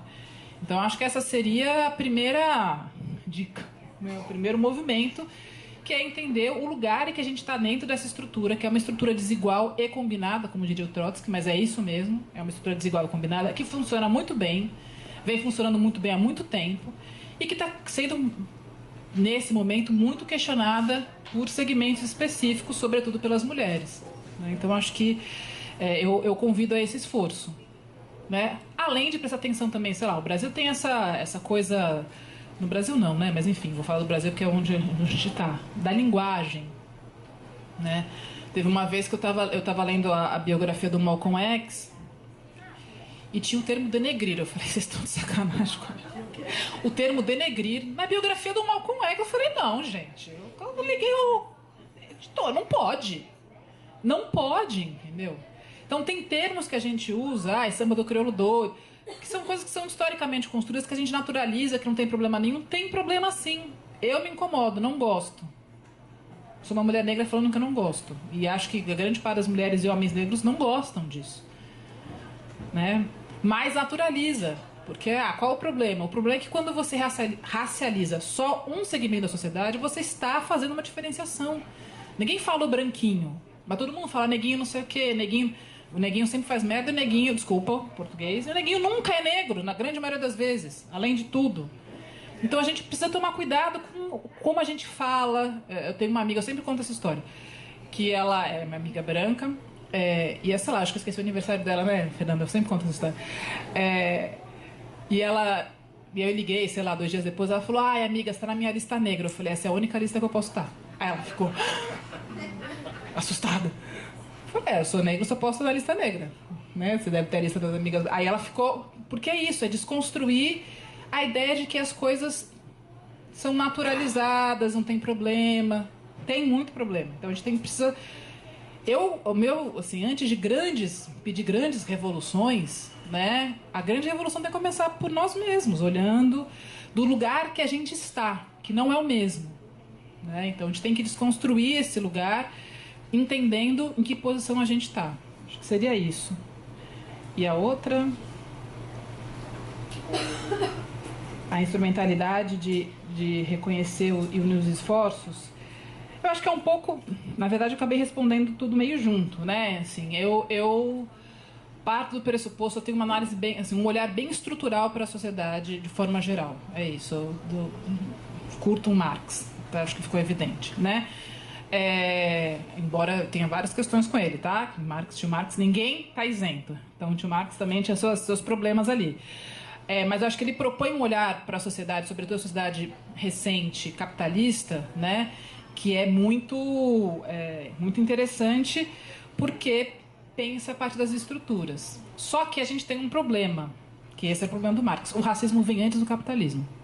Inclusive, eu acredito cada vez mais nisso, o racismo é fundamental para o capitalismo se estruturar. Porque aí você tem uma quantidade de possibilidades de subjugação das pessoas que você fica doido, né? Muita possibilidade.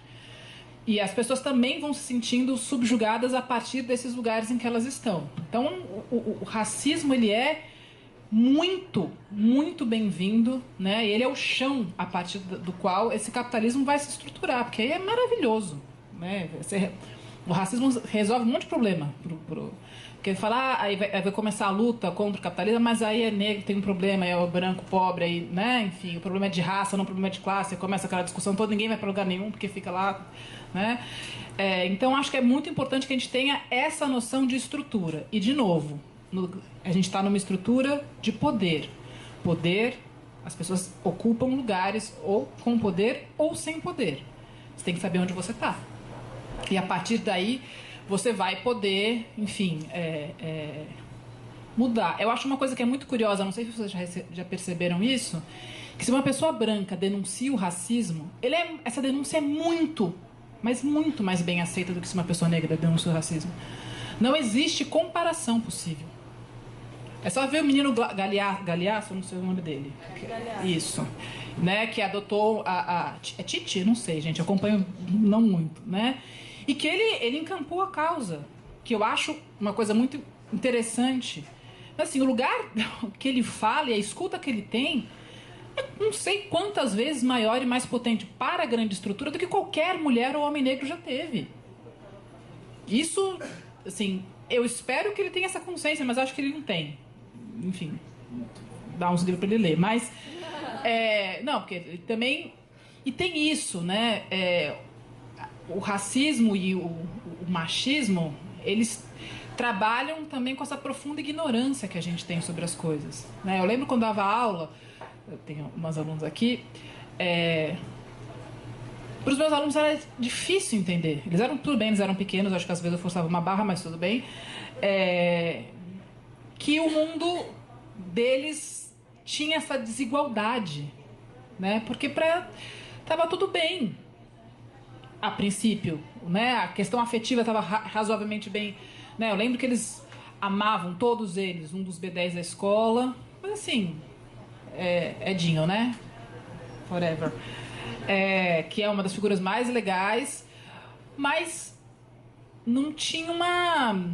Eles não conseguiam... Alguns até questionavam que eu era negra. Falavam, não, você não é. Eu falava, gente... porque a minha pele é mais clara, né? Então, eu acho que também tem uma coisa da população negra, sobretudo quem está de forma mais igualitária na relação com os brancos, então são os negros, enfim, nessa classe média alta, que é educar. E é muito chato, às vezes, educar, porque você tem que estar sempre nesse lugar de lembrar, olha só, não pode falar isso, não pode... Mas também é importante. Não, acho que a gente tem que saber, por isso que é muito importante saber aonde a gente está nessa estrutura toda, para saber que possibilidade. Eu adotei essa tática, digamos, essa estratégia. É isso, eu vou educar, eu escrevo os livros, né, sobre história, então, assim, não necessariamente eu preciso ir para uma coisa que eu acho que é fundamental, mas que eu nem sempre é muito bem-vinda, que é uma coisa mais radical, né? Mas eu vou falar, então, sabe, o Egito, ele fica na África. Pode parecer óbvio, mas não é. Porque eu lembro que eu dava aula para o 7º ano e eu perguntava se os meus alunos tinham estudado África, eles falavam que não, revoltados. Tipo, um absurdo, nunca vimos África. Eles tinham tido 3 meses de Egito. Então existe uma construção tão profunda de que o Egito não é africano que os alunos nem se tocavam. Eles estavam no Nilo. O negócio ele está na geografia, gente. Não é uma coisa que cabe uma interpretação. Está lá, é um negócio. Tipo, você tem que pegar um avião e ir para o continente africano para poder visitar o Egito, né? Então acho que é isso. Cabe esse olhar nosso em cada lugar da estrutura em que nós estamos para pensar nessas estratégias, lembrando sempre que, né, a gente mira na possibilidade de igualdade absoluta. Eu acho que eu falei muito sobre essa coisa da posição da mulher branca. Sobre a instrumentalidade, eu acho que esse exemplo do Bruno Galhaço é um exemplo. Quer dizer, se eu falo, eu não posso falar pela mulher negra, nem pelo homem negro. Eu não posso falar não só porque eu não devo, porque não tenho voz, não, é porque eu não sei. Eu não tenho esta experiência. E você fala sempre a partir de uma experiência. Eu não sofri aquilo. É difícil você representar uma coisa que você não sabe. Mas fora isso, é uma coisa política de não falar sobre, não falar por. Agora, tem umas horas que publicamente, se você for antirracista, você tem um eco, você pode servir de como é o nome daquela coisa que reproduz som? Você pode ser um megafone, quer dizer, o que ela disse é correto. O Bruno Galhaço denunciando racismo é uma coisa. O Antônio Pitanga, que é igualmente conhecido, é outra coisa. Então eu acho que você pode usar essa prerrogativa do privilégio, do poder, no caso dele potencializado pela Globo e por tudo isso, e usar como um alto-falante, mas não como uma voz. Uma voz de outra pessoa, que você está ressoando. Agora, como eu falei muito disso, eu não consigo falar de novo, mas eu queria só... Agora, então, se eu não posso falar como pessoa, eu tenho que falar como professor. O que eu penso, tem 2 conceitos que eu trabalho muito, que eu acho interessante. É do Alex Honneth, todos 2, um sociólogo. O primeiro é a questão do reconhecimento. Como é que a pessoa nasce querendo ser reconhecida, qualquer um. Esse é o único desejo universal. Querendo que olhem para você como uma pessoa, que você existe. Você não é invisível, né? Então, a questão do reconhecimento, ela é muito importante. E o lugar do privilégio, ele é bem adequado, ele legitima essa função do reconhecimento, tá? O reconhecimento é não falar, é ouvir. Isso é que é o reconhecimento, não é deixar falar, porque essa frase é execrável. Não é deixar falar, é saber ouvir, é ter um orelhão deste tamanho. Então, o reconhecimento é isso, é você parar e ouvir a pessoa. Em primeiro lugar, ele elabora isso até a radicalidade total. E isso acontecendo, isso é o germe de uma situação que eu acho importante. Eu vou voltar a uma coisa que eu acho que eu não fui clara, que é a briga do feminismo branco, e não só do feminismo branco, do senso comum contra a irritação do feminismo negro, do feminismo asiático, do feminismo trans, que não deixa falar por ele. se as pessoas são radicais, estão dividindo e etc. O nome disso não é isso. As pessoas não estão tapando a boca de ninguém. Só quer que branco fale como branco, preto fale como preto. Eu não posso falar como preto, eu posso falar como branco. Só que é que isso que ela falou, que você fale exatamente sabendo de onde está falando e quem é você e que tipo de privilégios você detém ou não detém. Mas, de qualquer jeito, a questão do reconhecimento é fundamental para um fato político que é da maior importância, que é o conflito democrático. O conflito democrático é isso. Tem uma hora que algum grupo qualquer tem que se sublevar e arrombar a porta. Esse conflito não é autoritário, ele é democrático. Era para ela conseguir uma igualdade. Porque eu estou na universidade. A universidade é um lugar complicado, porque você vai dar aula sobre alguma coisa que aborde o negro, aí todo mundo, aí não pode falar, aí fica com raiva, não pode falar porque agora os negros são preconceituosos. Esse assunto do preconceito do negro quanto ao lugar de fala, ele tem que ser melhor entendido. Não é uma opressão, ele não está calando a boca de ninguém. Está querendo que cada um fale do seu lugar. E não você só consegue por um conflito democrático. Quer dizer, tem que ter uma briga ali. Movimentos sociais, eles são infalivelmente um movimento de conflito democrático. Você vê, surge dali com uma demanda para ser ouvido, ser reconhecido e com poder dialogar. A meta é o diálogo. Mas, como eu falei antes, o diálogo de uma pessoa com meia pessoa não é um diálogo. Então, era mais ou menos isso que eu estava querendo dizer. Eu acho que a figura do conflito democrático é importante, tem que deixar acontecer agora. É um conflito pela democracia, não por opressão de ninguém por ninguém. É para que seja democrático. E é o que caracteriza qualquer movimento social que aparece, né? Se aparece para interpelar, para conquistar alguma coisa, né? Tá? Fui clara? Porque quando vira professor fica confuso, né? Melhor que eu falei da minha experiência, mas de qualquer jeito eu já tinha falado. A gente tem um tempinho para mais algumas perguntas. Eu não sei se eu vou conseguir ler todas, tá, gente? Desculpa, mas... tem uma para Inaí que eu achei interessante, que a pessoa pede para... Gostaria que você falasse sobre o direito à fragilidade, que muito é negado às mulheres negras, que sempre são colocadas em um lugar de força bruta.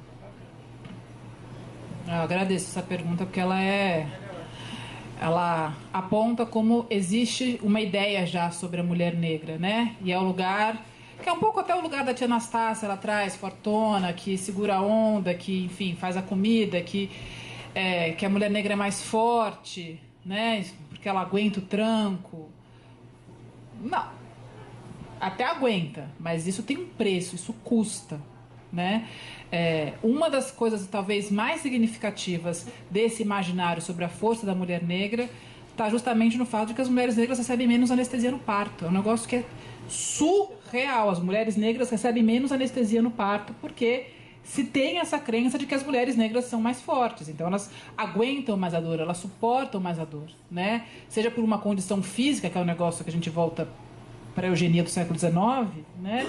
Ou por essa ideia estereotipada, né, que aguenta, que é arrimo de família, e é isso tudo, mas isso significa, e muitas vezes, né, uma anulação de subjetividade. Então, assim, nem isso a mulher negra pode ter, ela não pode ser frágil, isso é profundamente violento. É profundamente violento, talvez seja no âmbito pessoal a forma mais violenta que o racismo e o machismo atingem a mulher negra. É colocar ela nesse lugar de uma superpoderosa que não tem reconhecimento tanto quanto deveria ter, né? Mas que tem que aguentar o tranco porque é a base, a estrutura da sociedade brasileira, enfim, qualquer termo que a gente queira utilizar. Então, assim, o que eu acho muito importante que vem acontecendo nos últimos anos, sobretudo com os coletivos, né, negros, é a possibilidade das mulheres negras poderem se reconhecerem também na sua fragilidade.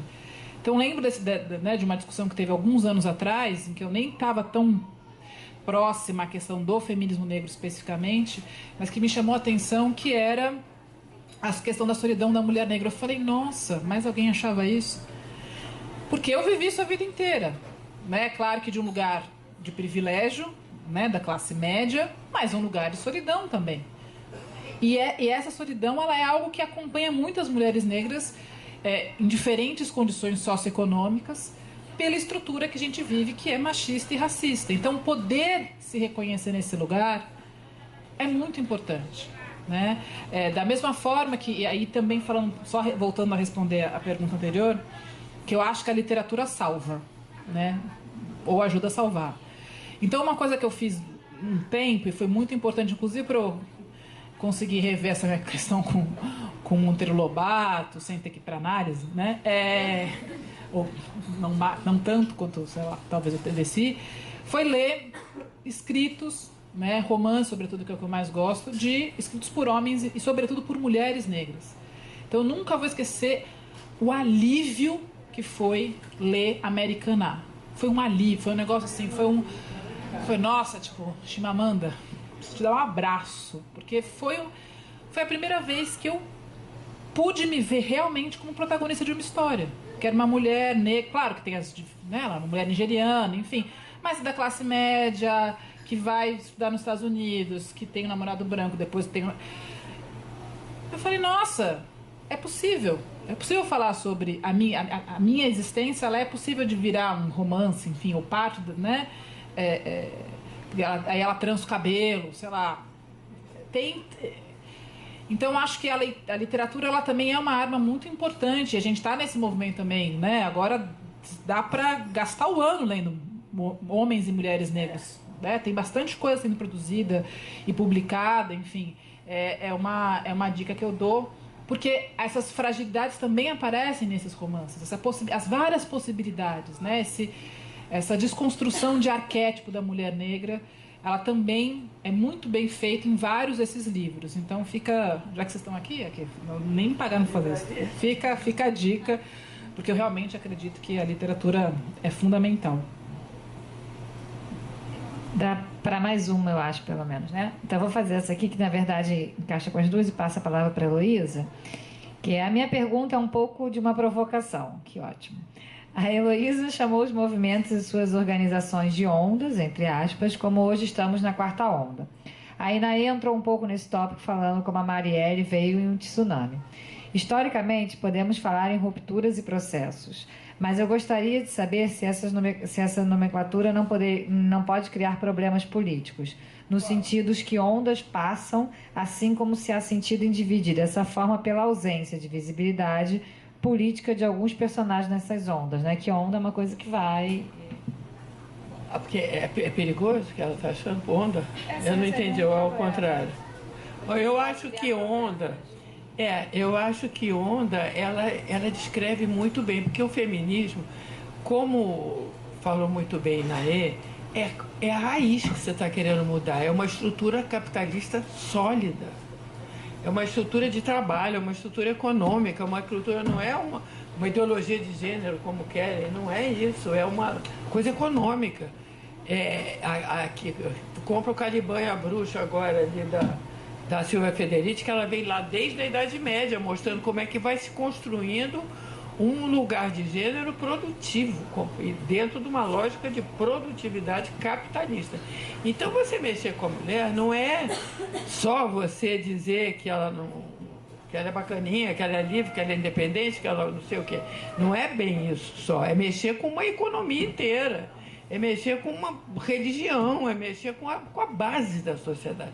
Então, obviamente, cada passo que a mulher dá, tem um livro também chamado Backlash, que é a reação. Cada movimento que o feminismo faz é violento, porque ele vai mexer com isso, que o edifício cai se mexer. Então, cada movimentinho, cada passo que você dá, vem uma contracorrente. Por exemplo, sufragete. O nome de sufragete já é uma sacanagem. Eram sufragistas. Sufragete já era minimizar, já era debochar das sufragistas. Quando chega nos anos 60, cara, eu só fui dizer que eu era feminista em 1990.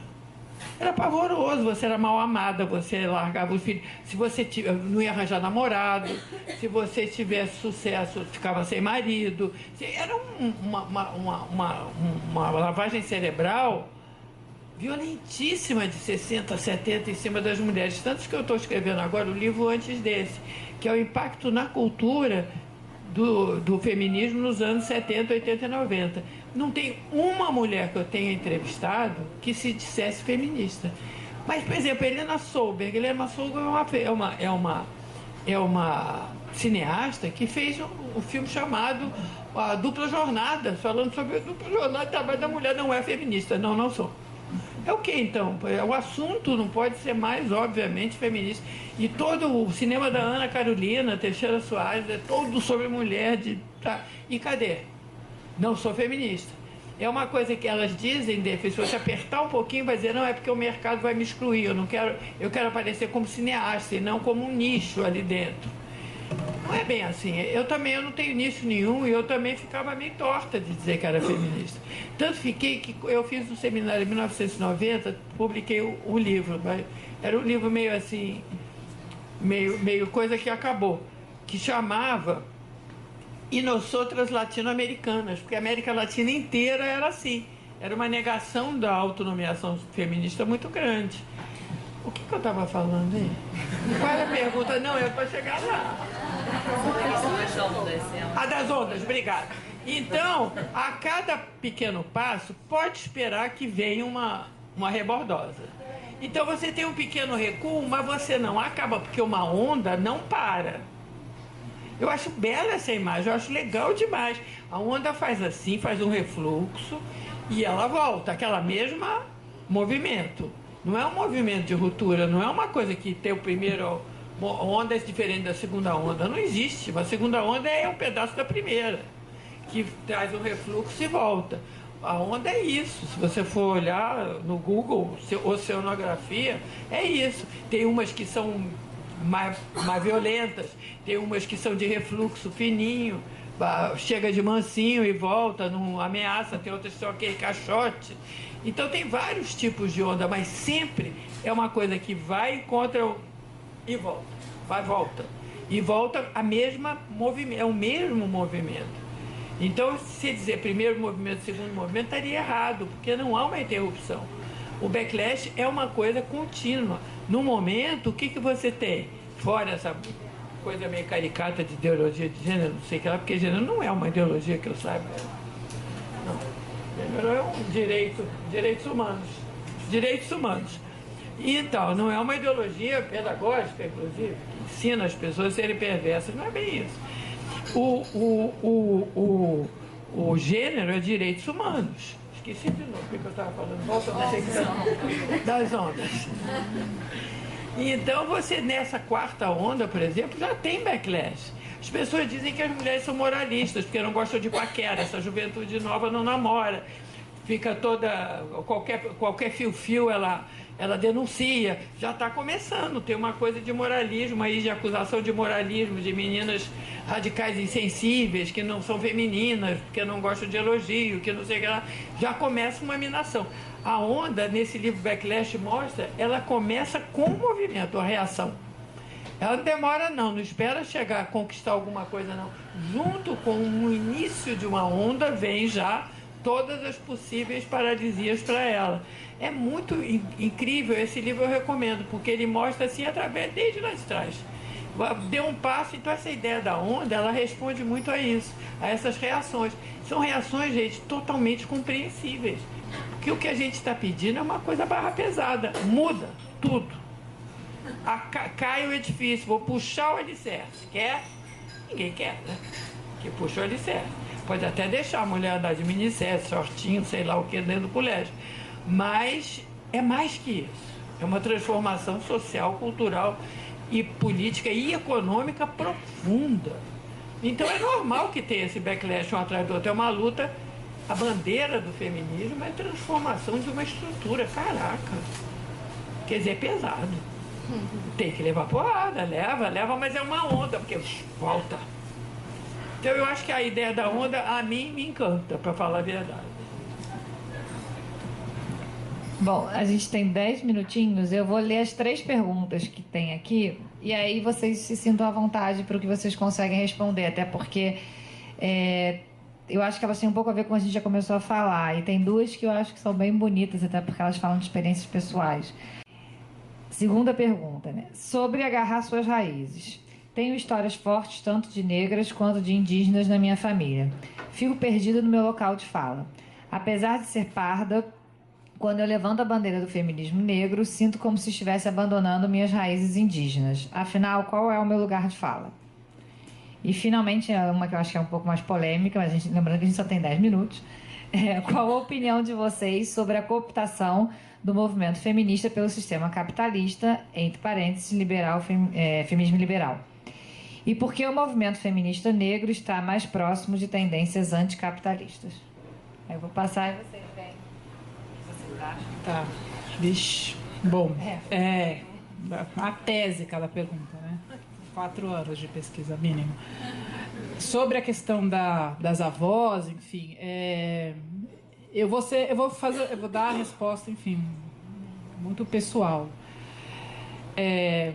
Eu não tenho a pretensão de fazer minha avó entender o feminismo nesse lugar que eu acredito que deva ser. Assim, a minha, que eu acho que isso é uma pessoa que viveu 87 anos, entendeu? Ela não vai parar de fumar, ela não vai achar agora que o feminismo... Não vai. Assim, ela é uma mulher que passou a vida inteira sendo colocada nesse lugar de subalternidade e reforçando também esse lugar, porque essa que é a grande loucura desse sistema, porque as pessoas introjetam. Porque se não introjetasse, já tinha explodido.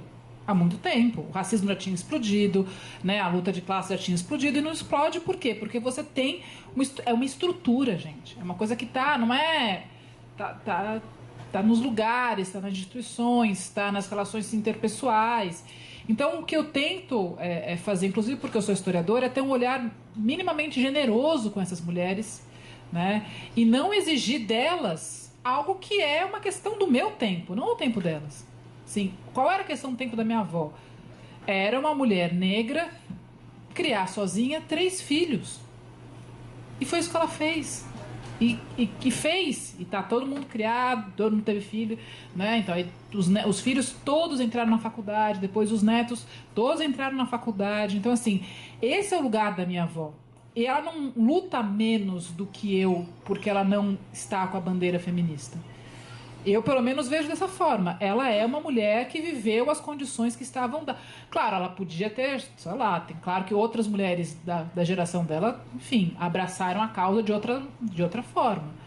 Mas, provavelmente, não tinham a mesma condição de estarem num lugar de pobreza, de trabalhadora, doméstica. Esse é o lugar da minha avó. Então, o que eu tento fazer é um olhar mesmo de historiadora, assim, que perguntas eu posso fazer e que respostas eu posso esperar de um tempo que foi outro, né? E acho que é mais do que a gente pode ensinar, o que a gente pode aprender, sempre, né? Então é uma força, uma garra que a minha avó teve que eu provavelmente não teria na condição dela, que eu estaria reclamando, enfim, tem que lavar louça. E a minha avó reclama que eu não faço tanta coisa em casa, ela tem as questões dela, o que eu tento fazer é negociar, né? Ela fala, mas você não faz almoço todo dia e janta diferente pro seu marido? Eu falo, não faço. Para minha avó isso é um absurdo. Mas eu não vou entrar num debate. Né? Às vezes eu falo, não, vó, não é exatamente assim. Né? Eu tento, mas eu prefiro ficar com o lado da aprendizagem com essa geração. Né? Enfim, que foram mulheres... Porque a gente tem um olhar também para a resistência... que eu acho que às vezes ele é um pouco romântico, e eu sou assim também, porque eu lembro quando eu fui fazer meu mestrado, eu estava procurando eu queria achar uma revolução, de qualquer jeito, na história do Rio de Janeiro. Então eu fui estudar, esse Rio de Janeiro é a maior cidade escravista do mundo, eu vou achar uns escravos rebelados. Eu não achei. E aquilo acabou comigo no primeiro ano. Aí depois, no segundo, eu fui entender por que eu não achei. Né? Então, porque existem várias formas de resistência. E quando a gente está falando de estrutura... Muitas vezes a resistência é se manter vivo, é continuar vivo ou viva, né? Então acho que a gente precisa ter esse olhar, assim. Acho que o fato de estudar a escravidão me fez conseguir ser mais generosa, inclusive com os meus objetos de pesquisa, porque eu ficava revoltada. Falei, como é que essas pessoas não davam, né? Fazer um Haiti? A gente teve uma revolução do Haiti, Foi uma só. Não podia ter mais. Porque estruturas, assim, só naquele lugar, com aquelas condições, aquilo foi possível. A gente precisa, enfim, entender como que dentro dessas várias possibilidades de opressão, as pessoas conseguem sobreviver. Tem quem consiga se conscientizar de forma mais concreta em relação a isso e propor, né, enfim, ou agir de forma para mudar. E tem gente que só o fato, como eu disse, de continuar vivo e resistindo, e, enfim, também é uma forma de luta. Eu acredito muito nisso. A segunda, obviamente, eu já esqueci, porque o ser humano está me sugando aqui. Não é da maternidade, não. A cooptação. Mas tem uma antes da cooptação. Tem uma que é sobre a questão indígena, raiz indígena. Bom, eu acho que isso é uma coisa um pouco... É pessoal, né? Enfim, eu acho que eu nem tenho muito uma resposta para essa questão, assim, porque eu acho que uma das coisas interessantes que a gente tem na nossa forma de pensar atualmente a questão racial é a autodeclaração. Então eu já ouvi de vários lugares, não, mas você não é tão negra assim. Eu falei, bom, não te perguntei. Eu não tô querendo saber. Agora, é óbvio que eu sei que o meu lugar é diferente de uma mulher que tem uma cor muito mais escura do que eu. Eu sei disso, porque eu estudo, eu vejo. Então, assim, quanto mais... Eu sei que a estrutura do Brasil é essa. Quanto mais clara é sua pele, melhor recebida você é. Eu não tenho a menor dúvida quanto a isso. Agora, isso não me tira do lugar de mulher negra. Né? Se você quiser. Tem gente que opta. Muita gente opta por isso. E agora né? é o contrário também. Tem gente que opta por ser negra. Enfim. Mas a questão da autodeclaração, e eu acho que você pode também defender as duas pertenças. Agora, como tem a questão, enfim, do movimento negro atingir mais pessoas, talvez você se reconheça mais nesse lugar. Eu não sei quem é a pessoa que perguntou, então... você. Mas eu não sei se você precisa exatamente escolher, sabe, assim... Talvez você tenha que escolher, assim, pra luta, então vamos embora, vamos engajar. Eu conheço muito pouco sobre o feminismo indígena, então eu realmente não teria como te dizer. Mas eu acho que o movimento negro ele é um lugar que, dependendo de como você entrar, sabendo as gradações que existem, você pode se sentir muito acolhida, né? Então, mas é uma questão difícil, assim, ela é complicada, assim. Eu lembro, eu acho que não precisa optar, mas eu lembro de uma polêmica que teve. Eu não lembro o nome de ninguém, tá, gente? Só lembro dos fatos, mas os nomes eu esqueço tudo. Da cantora que foi que foi impedida do colorismo, né? Qual é o nome dela? A cantora que foi questionada pelo movimento negro, ela representar a dona Ivone Lara. E aí muita gente vem perguntar, mas o que você acha? O que eu acho realmente, assim, é uma questão tensa, porque de fato que você tem, quando tem uma representatividade positiva da mulher negra, geralmente ela é mais clara do que a pessoa era de fato. Isso é um padrão do... Gente, é só pegar as fotos, as imagens do Machado de Assis. O Machado de Assis é branco, gente. Ele é branco. Né? Exatamente. É negro. Então, essa é a estrutura do Brasil. É assim que funciona. Então, quando você opta em colocar uma mulher que é um pouco mais clara, querendo ou não, isso faz parte da escolha. Mas o que eu achei mais bonito foi a resposta que ela deu. A resposta que ela deu é a resposta que só uma mulher negra poderia dar. Que é de sair. Ela optou em sair, ela fez uma carta muito bonita que foi publicada, não sei se foi no Globo, né, falando por que ela não iria continuar. Porque ela tem consciência do processo. Ela tem consciência porque que ela foi escolhida em detrimento de outras, né? Então eu achei isso muito bonito da parte dela. Eu achei, enfim, a parte, digamos, positiva dessa história toda, que é uma história complexa, que, enfim, envolve uma série de questões, inclusive abre espaço para coisas que não existem, que é o racismo inverso. Eu sempre gosto de dizer, não existe racismo inverso, né? Abre espaço para isso, mas eu acho que é importante para pensar essa questão. E qual que é o último? Da apropriação. o jogo é... Ninguém quer perder. Assim, então, a questão do capitalismo, né? Eu acredito no socialismo que se propõe a mudar o lugar da mulher no mundo. Isso significa um feminismo que seja contra o sexismo. Acho que existem várias formas de lutar para que isso aconteça, né? Mas eu tenho certeza absoluta de que a estrutura capitalista sabe absorver muito bem, porque ela sabe absorver tudo, gente, senão não estava aí reinando. Ela sabe absorver as lutas antirracistas, ela sabe absorver tudo, vira produto. As coisas viram produto. É isso que eu falei, é lindo eu poder entrar no mercado, na farmácia e comprar produto de cabelo, mas virou produto, não, né?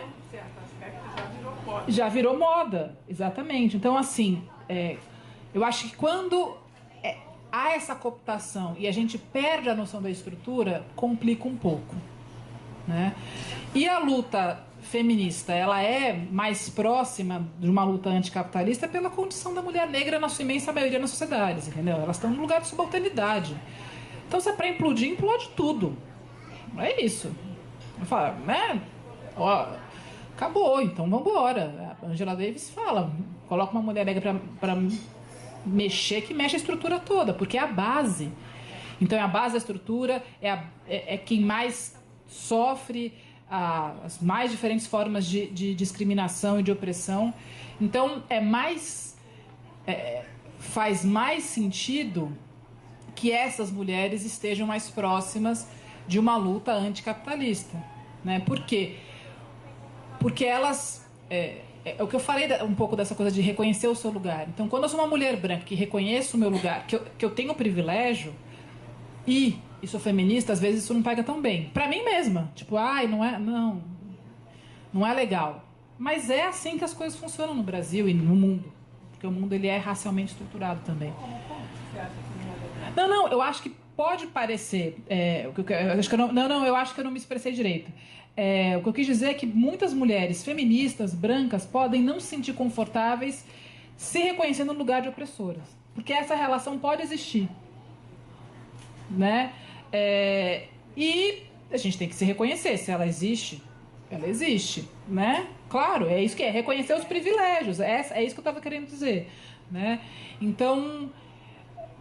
eu imagino que seja essa... Agora, eu tenho as minhas questões, eu pessoalmente tenho as minhas questões com uma aproximação, a mercantilização dos movimentos sociais como um todo. Eu sou mais chatinha com isso. Eu acho que a gente quer mudar a estrutura, tem que mudar, assim, mudar a relação que a gente tem com as coisas, né? E não virar a coisa. Aí complica. Mas enfim. Fantasia, Inaê. Não, só para complementar, porque você falou tudo. Eu tenho uma fantasia de que você pode tentar apropriar, porque você viu esses últimos desfiles de moda em Paris? Todos escritos, eu sou feminista, outra a mulher é o máximo. Todos os grandes costureiros estão todos usando as siglas para lançar moda cara, moda francesa de elite, de marca. E então eu acho que você pode não paralisar por causa disso e continuar em outra vertente, porque isso vai acontecer. Eu me lembro quando eu hippie, eu era hippie. Lá atrás era, todo mundo era, não era eu que era hippie, todo mundo era hippie de boutique, evidentemente. Porque acho que estavam cigano, não sei o que lá é. Mas de repente, aquela coisa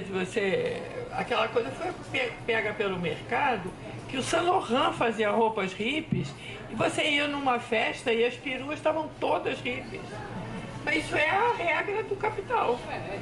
Mas isso não importa, porque a agenda hippie, ela floresceu, ela está aqui. Tem forma de relacionamento nova, o projeto comum do comum está vivo, a coisa da alimentação está viva. Se você olhar a pauta hippie, ela prescindiu do Saint Laurent botando aquela perua vestida de hippie. Sabe, ele botou, mas foi fundo, aquela agenda não foi pro ar. Ela continuou, ela tá lá. Os anos 60 me parece uma implosão, assim. Aqueles fragmentos todos germinaram. Não como era, mas terminaram. Até meio ambiente tem uma dívida com o hippie. Estava na agenda hippie de uma forma estrúxula, mas estava. Então, se você olhar hoje, você vai ver uma dívida histórica que virou uma moda e depois da moda sumiu. Sumiu nada. Não sumiu mesmo, tá aí. Agora vai subir de novo, porque agora ficou na moda comer comida natural, arroz natural, aí caríssimo, né? Comida orgânica caríssima. Isso é assim. Não, eu concordo, assim, porque o capitalismo ele tá sempre se apropriando. Essa é a grande arte. Você tem que ir em frente, né? fazer aquela Exatamente. Mas valer claro. mesmo. Deixa a camiseta lá e faz a agenda valer mesmo. Claro. Eu claro. acho que dá para fazer. Não, eu acredito que dá, sim. Eu imagino que. Vai ver que a gente é débil mental, que não vai dar coisa nenhuma. Eu acho que é perigoso também. Pode ser. A gente, né? Porque é meio encantador, né? Tá na moda. A gente vive num mundo em que estar na moda é a coisa mais legal, enfim. E você falar de coisas que você acredita e você tá na moda, isso é profundamente encantador, eu imagino, né? Então a gente tem que tomar cuidado com isso de fato, porque você tá lá colocando sou feminista, eu quero saber quanto é que você pagou pra pessoa que costurou a roupa. Essa pergunta a pessoa chata. É a chata aqui, eu vou perguntar. É tudo lindo, tá escrito feminismo, mas assim, quanto que a costureira ganhou? Quero saber quanto a costureira ganhou. E por quanto foi vendido. Tem uma... Não, então, amigo, beijo, a gente se fala na Revolução ou não. Né? Mas eu acho que é isso, a gente tem que continuar. Agora é que eu sei que essa é uma questão, né? Todo lugar que eu vou tem essa pergunta sobre essa apropriação. Porque virou uma moda. A sensação que eu tenho é essa. Literalmente na roupa. Literalmente, né? Então, eu acho que a gente tem que saber aproveitar a parte boa e continuar crítico no que é o objetivo da criticidade do feminismo, né? Que é, na minha opinião, mudar a estrutura. E aí tem um momento que você não tem muito mais negociação. Não. Né? Enfim. Queria agradecer mais uma vez. Infelizmente, a gente tem que interromper. Não é por isso que a gente vai interromper, não. Mas eu queria antes mostrar os livros. A Ana separou aqui os livros que foram citados, tá? Que estão aqui disponíveis também. A Ana foi bem rápida. Vários que eu acho que seriam bem legais vocês darem uma olhada também. Queria agradecer e mais uma vez convidar para vocês. Amanhã é aqui também? Tá. Amanhã tem mais uma mesa no Leblon. Sexta-feira tem no Museu da Manhã, que é a mesa de esporte, que eu vou estar lá mediando de novo. E aí depois a gente vai para a semana que vem. Mas tá tudo aqui, né, para vocês. Estão todos convidados. Obrigada mais uma vez, a nossa mesa.